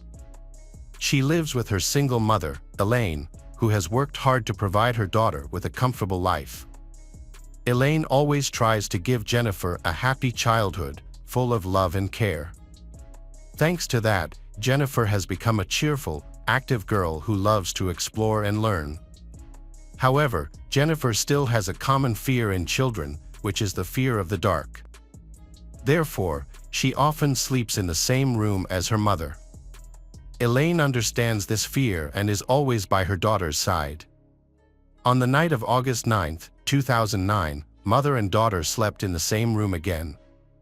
But Jennifer did not sleep well, constantly turning and lightly kicking her mother, making it difficult for Elaine to sleep. Elaine woke up at 2:30 a.m. and suggested Jennifer sleep in her own room so she could rest before the new workday. But Jennifer replied convincingly, "Mom, I'm going to sleep in my own room tonight because I love you," and she went to her own room to sleep for the rest of the night. Elaine regretted the decision for a long time, but at the time, she couldn't have known what would happen next. The next morning, Elaine went to wake Jennifer but found her missing. She found the window facing the parking lot wide open. Elaine quickly called 911. When the police arrived, she said she hadn't heard any noise or screaming after Jennifer went back to her room to sleep alone. Their apartment was on the first floor, and the window in Jennifer's room looked out onto the parking lot, causing Elaine to fear that someone might have seen Jennifer and entered the room through the window. Elaine realized that their apartment wasn't the ideal place for her and her little girl to live, but it was the best they could afford at the time. However, Elaine's parents decided to help her and her daughter find a new place to live. They bought a small house nearby and renovated it. Jennifer and her mother planned to move there in a few months, and they were there the day before Jennifer went missing. After her daughter went missing, Elaine was extremely sad and remorseful. She said that Jennifer was all she had and prayed that she could return. The police worked tirelessly to find Jennifer. Fortunately, Elaine did not have to wait long for news. Around 6:30 p.m. that same day, the police received a call from parents whose children were playing in the fields and accidentally discovered a little girl. When they arrived at the scene, the police found 8-year-old Jennifer Schuett lying in the middle of a field, 5 kilometers from her home. Jennifer's condition was serious, with a cut on her throat from ear to ear, causing her to lose a lot of blood and turn pale. Jennifer was taken to the hospital in critical condition, where doctors tried to save her life. Due to the injury to her neck, Jennifer was unable to speak. After surgery, Jennifer's condition stabilized, the bleeding stopped, and her breathing was steady. However, when Jennifer woke up from surgery, her mental state changed dramatically. She began to fear all men, including male doctors, making it difficult for her to recover. During this time, Jennifer was constantly panicking and even reacted defensively when male doctors tried to approach her. Elaine tried to explain to her daughter that everyone around her wanted to help and care for her. However, Jennifer did not trust anyone. Her behavior was understandable when she finally revealed what happened to her that night. The challenge was to gently get the information out of her. Now, considering she was only 8 years old, this was really difficult. Jennifer was too scared to speak directly to the investigators, so the detectives gave her a notebook and pen to write down her answers to their questions. Because she was afraid of men, Jennifer wrote a letter to her mother, who then forwarded it to the police. Although she was only 8 years old, Jennifer's written responses were surprisingly detailed and accurate. Jennifer explained that she went into her room, turned on the lights, and began reading a book to help her fall asleep. She eventually fell asleep but was then awakened by a stranger who carried her out of the house. The stranger ran down the sidewalk with Jennifer in his arms. As soon as Jennifer realized what was happening, she tried to scream, but the stranger covered her nose and mouth. The stranger then put Jennifer in his car and identified himself as an undercover police officer. However, Jennifer's instincts told her that something was wrong. She looked around and saw her mother's car in the parking lot, which made her even more confused about where they were going and why. Jennifer had been taught that the police were trustworthy, but she had also been warned not to trust strangers. Her fear and recent experiences with strangers made her suspicious of the stranger's words, and she sensed that something was wrong. Jennifer asked the stranger to drop her off at her grandparents' house. But he refused, saying that they were not home. However, she noticed that her grandparents' car was in the driveway, which suggested that he was lying. The man stopped near Jennifer's school, about 3 kilometers from her house. He told her to watch the moon closely and said that her mother would come when the moon changed color. Jennifer waited anxiously for her mother to pick her up, but her mother never showed up. She suspected that the man was preparing for his true intentions. After 5 minutes, the stranger announced that her mother would not be coming and that they needed to drive further. They stopped at a dead-end street, where Jennifer asked the stranger to prove that he was a real police officer. She questioned him, asking where his gun and badge were. When he said that his gun was in the back seat, Jennifer turned around to look for it. That was when the stranger removed her underwear. Jennifer then lost consciousness, so she was not sure how long she was under his control. Jennifer slowly regained consciousness as she was dragged through a field, her ankles constantly rubbing against the road. The pain from the branches and rocks stabbed into her back, but she pretended to be dead and kept quiet, realizing that this was her chance to survive. Her attacker eventually let go of her legs and left her in the field. Jennifer heard him walk away, followed by the sound of his car door slamming and the sound of the engine driving away. When she regained consciousness, Jennifer found that she could not scream, and she was not sure why. She mustered enough strength to bring her right hand to her neck, where she discovered an open wound. Her hand was covered in blood. The exact time she had been missing is unknown, but it is believed that she had been lying in the field for between 12 and 14 hours. As the sun began to set, Jennifer saw the lights of passing cars nearby and heard the sounds of children. A dog approached her several times, seemingly trying to get its owner's attention, but no one came. Throughout her suffering, Jennifer was bitten by fire ants, which helped her stay conscious. Each time she woke up, she could not believe that she was not dead. Jennifer had accepted her fate, thinking that she would not survive. But everything changed when she heard the sounds of children nearby.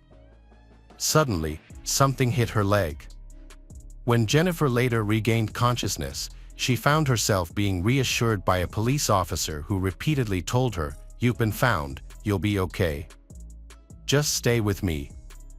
The officer's words provided comfort to Jennifer as she was loaded into the Lifeline helicopter. The aftermath was a challenging experience for 8-year-old Jennifer, who struggled to communicate due to her inability to speak. She had to write her answers down on paper to convey her story. Additionally, her fear of men made the situation even more complicated. To make her feel more comfortable, her mother stepped in to ask questions on behalf of the police, relaying Jennifer's answers to the officers waiting behind the door. What's remarkable about Jennifer's story is that, despite her ordeal, she was able to remember the stranger's name. She remembered the man telling her his name was Dennis and describing him as fat, with a possible scar on his face. Police also sought the assistance of forensic pathologist Lois Gibson. Although they could only communicate with Jennifer through gestures and notes, they were able to create an extremely detailed composite sketch of the suspect. The sketch was released in the hope of getting information from the public about the identity of the man in the drawing. Meanwhile, police continued to investigate the scene and found Jennifer's clothes about half a mile away, along with a man's clothes. Despite hopes of finding DNA on the clothes to catch the culprit, no matches were found.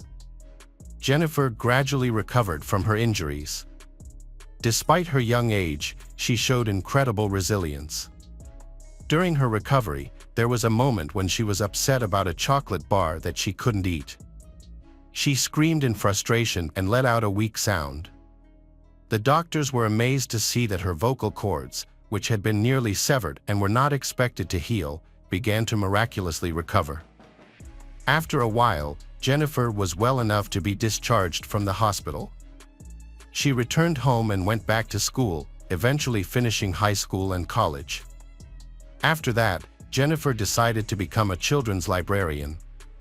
Even so, she never forgot what happened that night. Every day, she felt like she was chasing a criminal, and that the criminal could be anyone.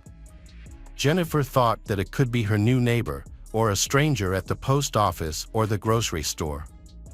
She always felt like the person was watching her and would come back to kill her. Fortunately, Jennifer met a guy named Jonathan. For the first time in years, she was able to trust a man. They fell in love and Jennifer felt a little more secure. However, around that time, the clues to her attacker began to fade. The chances of finding him were slim. Her case was passed from investigator to investigator. But still no progress was made. 18 years after that terrible night, Jennifer received a phone call. It was a notice that Detective Tim Cromie was taking over her case and wanted to meet with her. Tim Cromie pledged to do everything he could to catch the criminal. Jennifer trusted him, and Tim Cromie told her that he would do everything in his power until the end of his career to get the answers she needed about this case. To help with the case, Tim decided to involve FBI agent Richard Renison in the investigation. Richard had worked for the Dickinson, Texas police before joining the FBI. Tim and Richard discovered a large amount of evidence collected on the day Jennifer went missing and shortly after she was found. Jennifer's underwear, shirt, and other items belonging to the perpetrator were particularly important, so they sent a sample of the DNA found on the clothing to Quantico, Virginia. Although the detectives knew that technology had advanced significantly in the 19 years since the crime, they understood that the age of the case could cause the evidence to not be prioritized in the lab. Despite the years, their work finally paid off. The man whose DNA was found at the crime scene was Dennis Earl Bradford, the man Jennifer had described years earlier. The 8-year-old Jennifer had described the man with astonishing accuracy, even though she was on pain medication at the time and unable to speak. Dennis Bradford, 39, lived in North Little Rock, Arkansas. His DNA was entered into the national database after an attack on a woman he met at a bar in 1996. Although he was sentenced to 12 years in prison, he only served 4. Dennis was released on parole on February 4, 2000. Less than a year later, police arrested Bradford for drunk driving less than half a mile from his home. He later remarried and worked as a welder until his arrest in 2009. Investigators Tim Cromie and Richard Renison found a lot of information about Dennis. In 1987, Dennis had been arrested in Dickinson, 3 years before the attack on Jennifer. The investigators discovered that he had 2 addresses within 2 miles of Jennifer's residence, and Jennifer was able to confirm his identity as the kidnapper. They then requested a photo of Dennis's driver's license from when he was 19. Upon seeing the photo, they were shocked because the man looked very similar to the sketch created based on Jennifer's description at age 8. On October 19, 2009, Dennis Cyril Bradford was arrested. However, he claimed that he did not remember why he stopped near Jennifer's residence or why he had mistreated her. Dennis also revealed a detail that investigators did not know. After the attack, he felt so overwhelmed by guilt that he attempted suicide with a handgun. Despite reaching for the gun, Dennis was ultimately unable to pull the trigger and decided to seek psychiatric help. During his stay at the psychiatric hospital, Dennis accidentally visited the hospital where Jennifer was still a patient, and he was very close to her at the time. Immediately after the interview, the detectives informed Jennifer of Dennis Bradford's arrest. She expressed gratitude to the detectives, especially Detective Tim Cromie and Agent Richard Renison, for their efforts and their promise not to drop the case. She also admitted that she looked forward to facing Dennis Bradford in court because he was willing to plead guilty and not drag out the trial. Jennifer was given the opportunity to choose a court date, and she chose August 10, the 20th anniversary of the attack. A turning point in the case came on May 10, 2010, a few months before the trial, when Dennis hanged himself in his cell. Jennifer faced another challenge in her life due to the trauma Dennis caused. She almost lost the ability to conceive. Fortunately, Dr. Craig Witz, after hearing Jennifer's story, generously offered her his services for free twice in late 2012. As a happy ending, Jennifer and her husband eventually welcomed their daughter Jenna and then their son Jonah. Welcome back, detectives. Let's dive into another horrible case. The case of Ardith Wood. Ardith Wood, a 27-year-old woman, is a beautiful and extremely intelligent girl. She was a PhD candidate in philosophy at Waterloo University and worked as an editor for a philosophy journal. Ardith is about to achieve his long-held dream of becoming a professor. In the summer of 2003, Ardith visited her family in Ottawa, Canada. She spends time happily with her loved ones, going for walks and cooking together. On August 6th, Ardith went for a morning jog. When she returned home, she found her parents had thoughtfully prepared a delicious breakfast for her. With the warm weather, Ardith decided to borrow her brother's bike and go for a ride. She promised to return in a couple of hours. Her mother planned to go shopping before lunch, expecting Ardith to be back by then. Ardith cycled on a trail that wound through the forest, along the river, and past cliffs. The route was usually peaceful and safe, but on this day, something very bad happened. Ardith failed to return home, leaving her mother worried. A heavy downpour began, adding to the concern. The woman realized her daughter wouldn't be riding her bike in the bad weather, but as time passed and Ardith didn't return, the family began to search for her. They thought she might have fallen off her bike and needed help. Since the city has many bike paths, they weren't sure which one she chose. They had to search the entire town. Despite their efforts, they found nothing, and when night fell, they went to the police station. The bad weather forced them to postpone the search until the next morning. The next day there was still no news of Ardith, prompting police to launch the largest search operation in Ottawa history. The massive search operation involved around 1,000 people, including rescue teams, police officers, dog handlers and trained dogs, helicopters, and a large number of volunteers. Ardith's family joined the search, putting up posters with her photo all over the city. However, the first few days showed no progress. The police then asked the public for help. Before long, a local resident called in, saying that on the day Ardith disappeared, she was on the bike path in the forest and saw a suspicious man with a bicycle. A young man with a pleasant appearance, well-dressed but acting suspiciously, was described by the witness. His behavior was frightening, as he had attempted to push a girl off her bike and drag her into the bushes. Fortunately, others arrived on the scene, and the perpetrator fell behind, allowing the girl to escape quickly. Following this incident, the girl no longer felt safe walking or cycling alone. The incident occurred in the Green Creek area, and she suspected the stranger may have also attacked Ardith. The witness was asked to create a composite sketch at the police station. The suspect was described as a light-skinned, dark-haired young man with a beard and glasses, aged 20 to 30 years old. He was athletically built. However, when the sketch was shown to Ardith's family, they did not recognize anyone familiar to Ardith. The sketch's features, such as glasses and a beard, were common at the time, making it difficult to pinpoint a specific individual. The investigators decided not to share Ardith's picture with the media, as they were concerned it would trigger a flood of misleading tips. Instead, police showed her photo to local residents. Believing someone must have seen her due to her striking appearance, they believed it was likely that a witness had seen her and could offer a valuable clue. Their assumption proved correct when 16-year-old Laura called the police. Laura said she saw Ardith on the bike trail on the same day that Ardith went missing. Laura was riding her bicycle and noticed Ardith sitting on a rock, appearing to rest. As Laura continued on, she heard a scream and turned to see Ardith arguing with a man.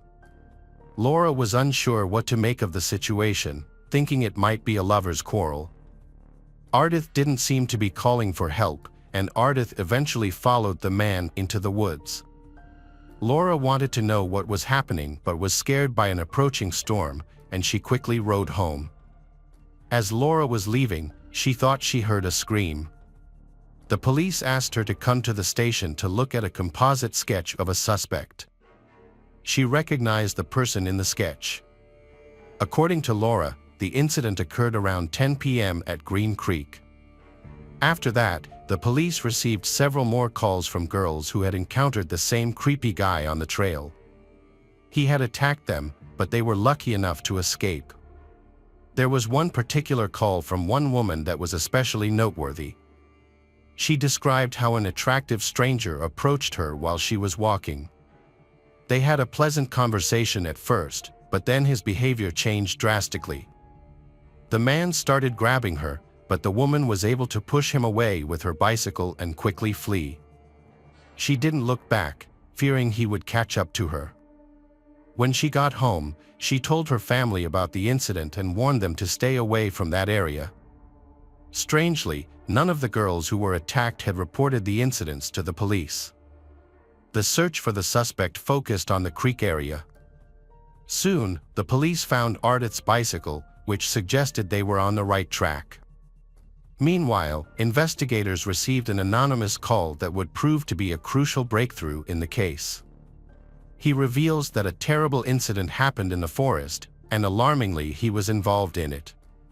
He said he didn't mean to hurt or kill anyone, but when he panicked, he hid the body. The man explained that he moved Ardith over a creek, made a shallow hole, and put her in it, hiding the spot with branches. Then, he quickly hung up the phone. The police were able to locate the source of the call, which was a phone booth situated 20 minutes away from Ottawa. The police quickly arrived, looking for witnesses or collecting evidence such as fingerprints or DNA from the anonymous caller. However, upon arrival, they were met with disappointment.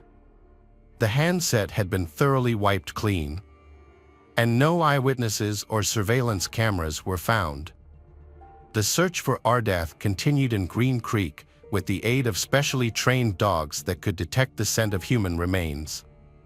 With the assistance of the dogs, the investigators located Ardith's grave, situated between two trees in a secluded, picturesque area. As the detective approached, they saw the partially buried, naked body of Ardith. Perhaps the criminal panicked after being seen by someone, leading to a hasty burial of Ardith. Upon examining the crime scene, criminologists found no fingerprints or DNA evidence. Medical examiners confirmed the cause of death as drowning, with algae present in Ardith's lungs, indicating she was alive when submerged in water. Despite the body being discovered naked, there were no definitive signs of rape, although the possibility was not ruled out. The police suspected the crime was sexually motivated, as the perpetrator targeted girls in secluded areas.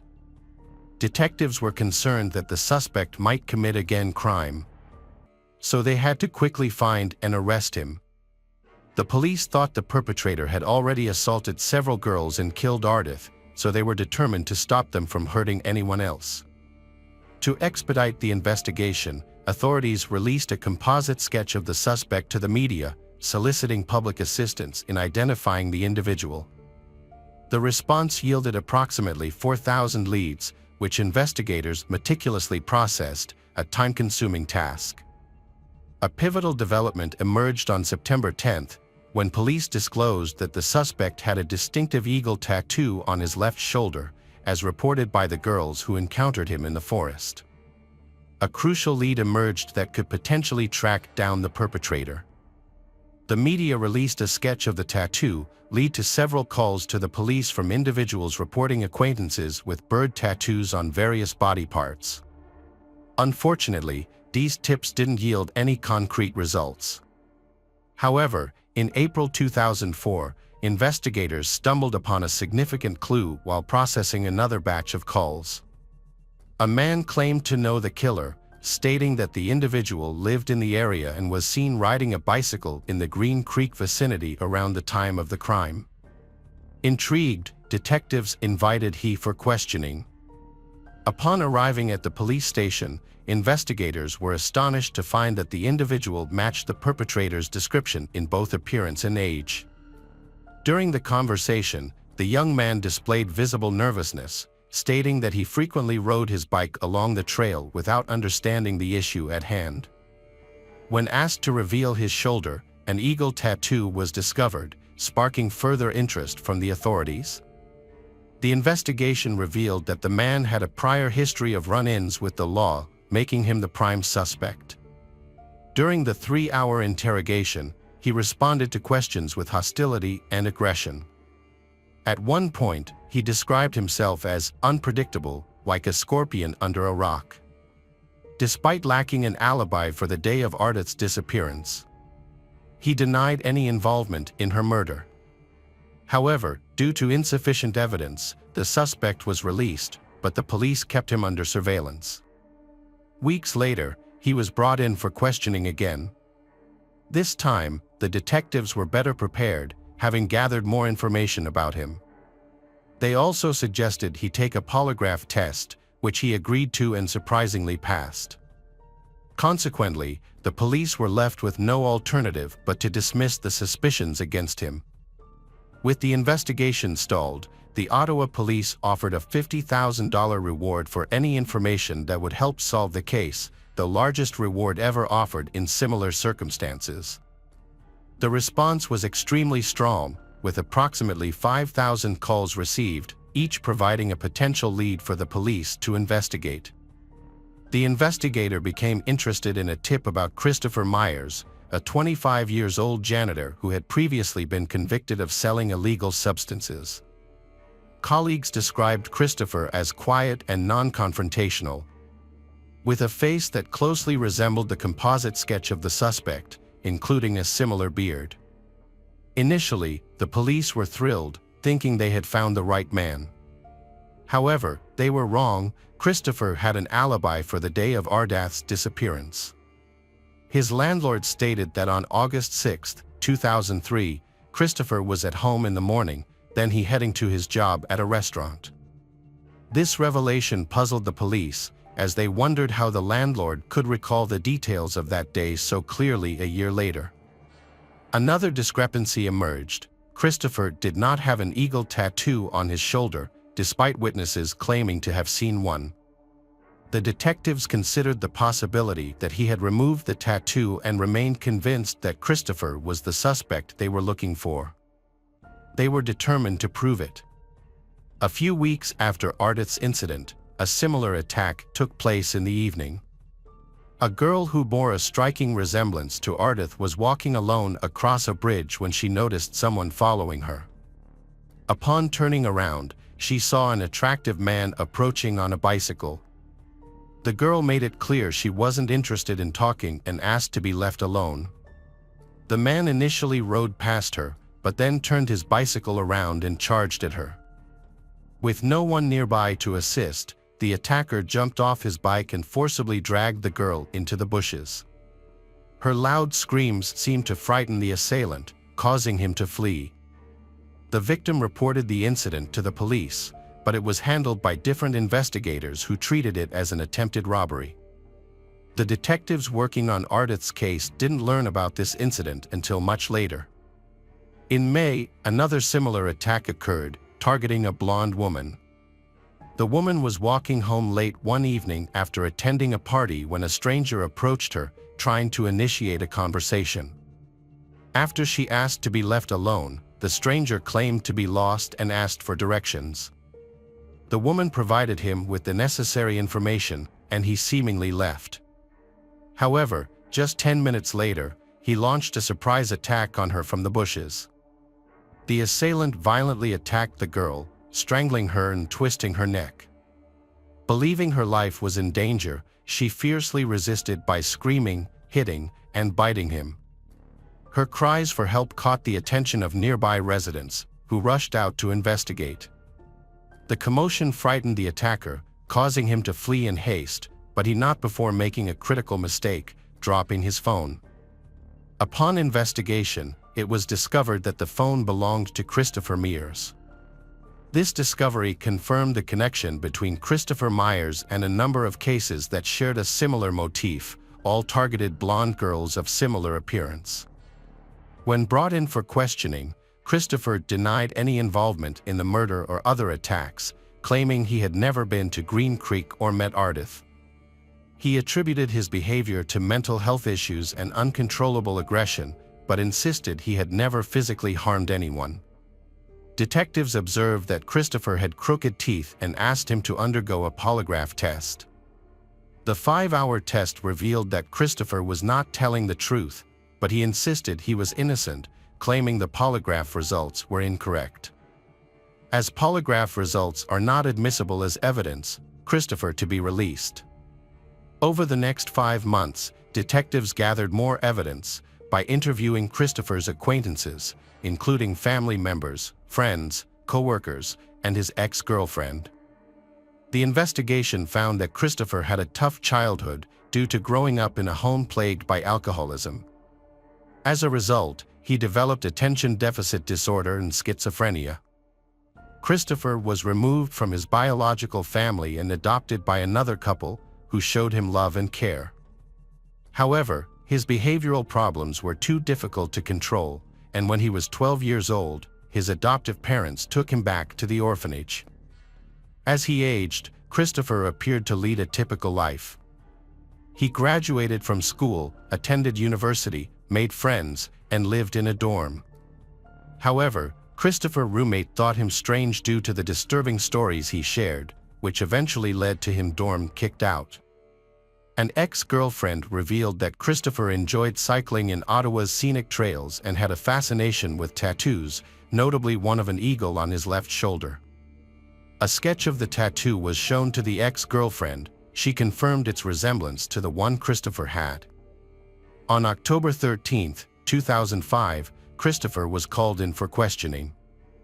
The interrogation took place in a small room, with burly men who positioned their chairs close to Christopher, exerting significant psychological pressure. The investigators began with a straightforward assertion: "We know you are responsible for Ardith's death." Christopher gave a vague response initially. 3 hours later, he began testifying, but his account was confusing and inconsistent. He admitted to being in Green Creek on the day of the incident, where he met Ardith. He was drawn to her beauty and tried to get to know her. He started by complimenting her and chatting, then invited her into the woods, and she agreed. In the woods, Christopher claimed he hugged and kissed her, but she pulled away, Ardith apparently not enjoying his advances. Ardith tried to run but fell into the creek. Christopher claimed he tried to save her but was unsuccessful. His actions after the incident, however, raised suspicions. He pulled her body from the water, undressed her, and buried her. When faced with a murder charge, Christopher immediately retracted his statement, claiming he had never met Ardith and his testimony was based on information gathered from the press. Christopher eventually confessed to the murder, providing a map of the trails in Green Creek where he encountered Ardith. He also identified another individual, likely 16-year-old Laura, who witnessed him with Ardith in the forest. Laura confirmed that Christopher was the man she saw at the time. On October 20, 2005, Christopher was arrested. Initially, he agreed to recreate the incidents at the crime scene but later claimed it was not the correct location.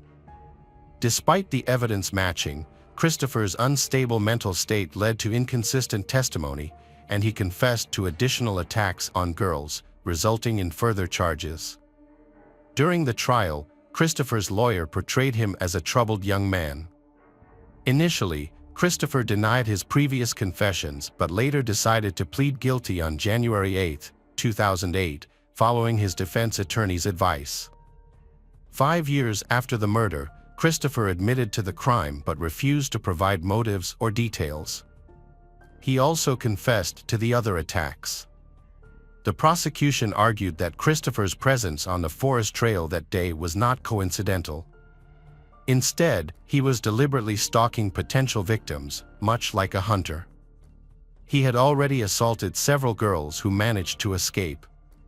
It is thought that Christopher's intention was to sexually assault someone. Ardith happened to match his desired victim type, being a blonde woman he found attractive. Christopher tried to start a conversation with Ardith, but things got worse, and an argument broke out between them. Laura happened to be riding by overheard their altercation. The killer tricked Ardith into going into the woods, where he attacked and tried to rape her. To escape, Ardith ran and jumped into the creek. However, Christopher caught up to her and drowned her, then buried her body. Ardith's parents supported the prosecution's account, stating that their daughter was a strong swimmer and couldn't have accidentally drowned in the creek. They believed Christopher had intentionally killed Ardith, but they couldn't understand why Ardith had followed him into the wood. As part of a plea deal, Christopher admitted to second-degree murder and was sentenced to life in prison with the possibility of parole after 10 years. In 2020, his parole application was rejected because authorities believed there was a significant likelihood he would reoffend against women.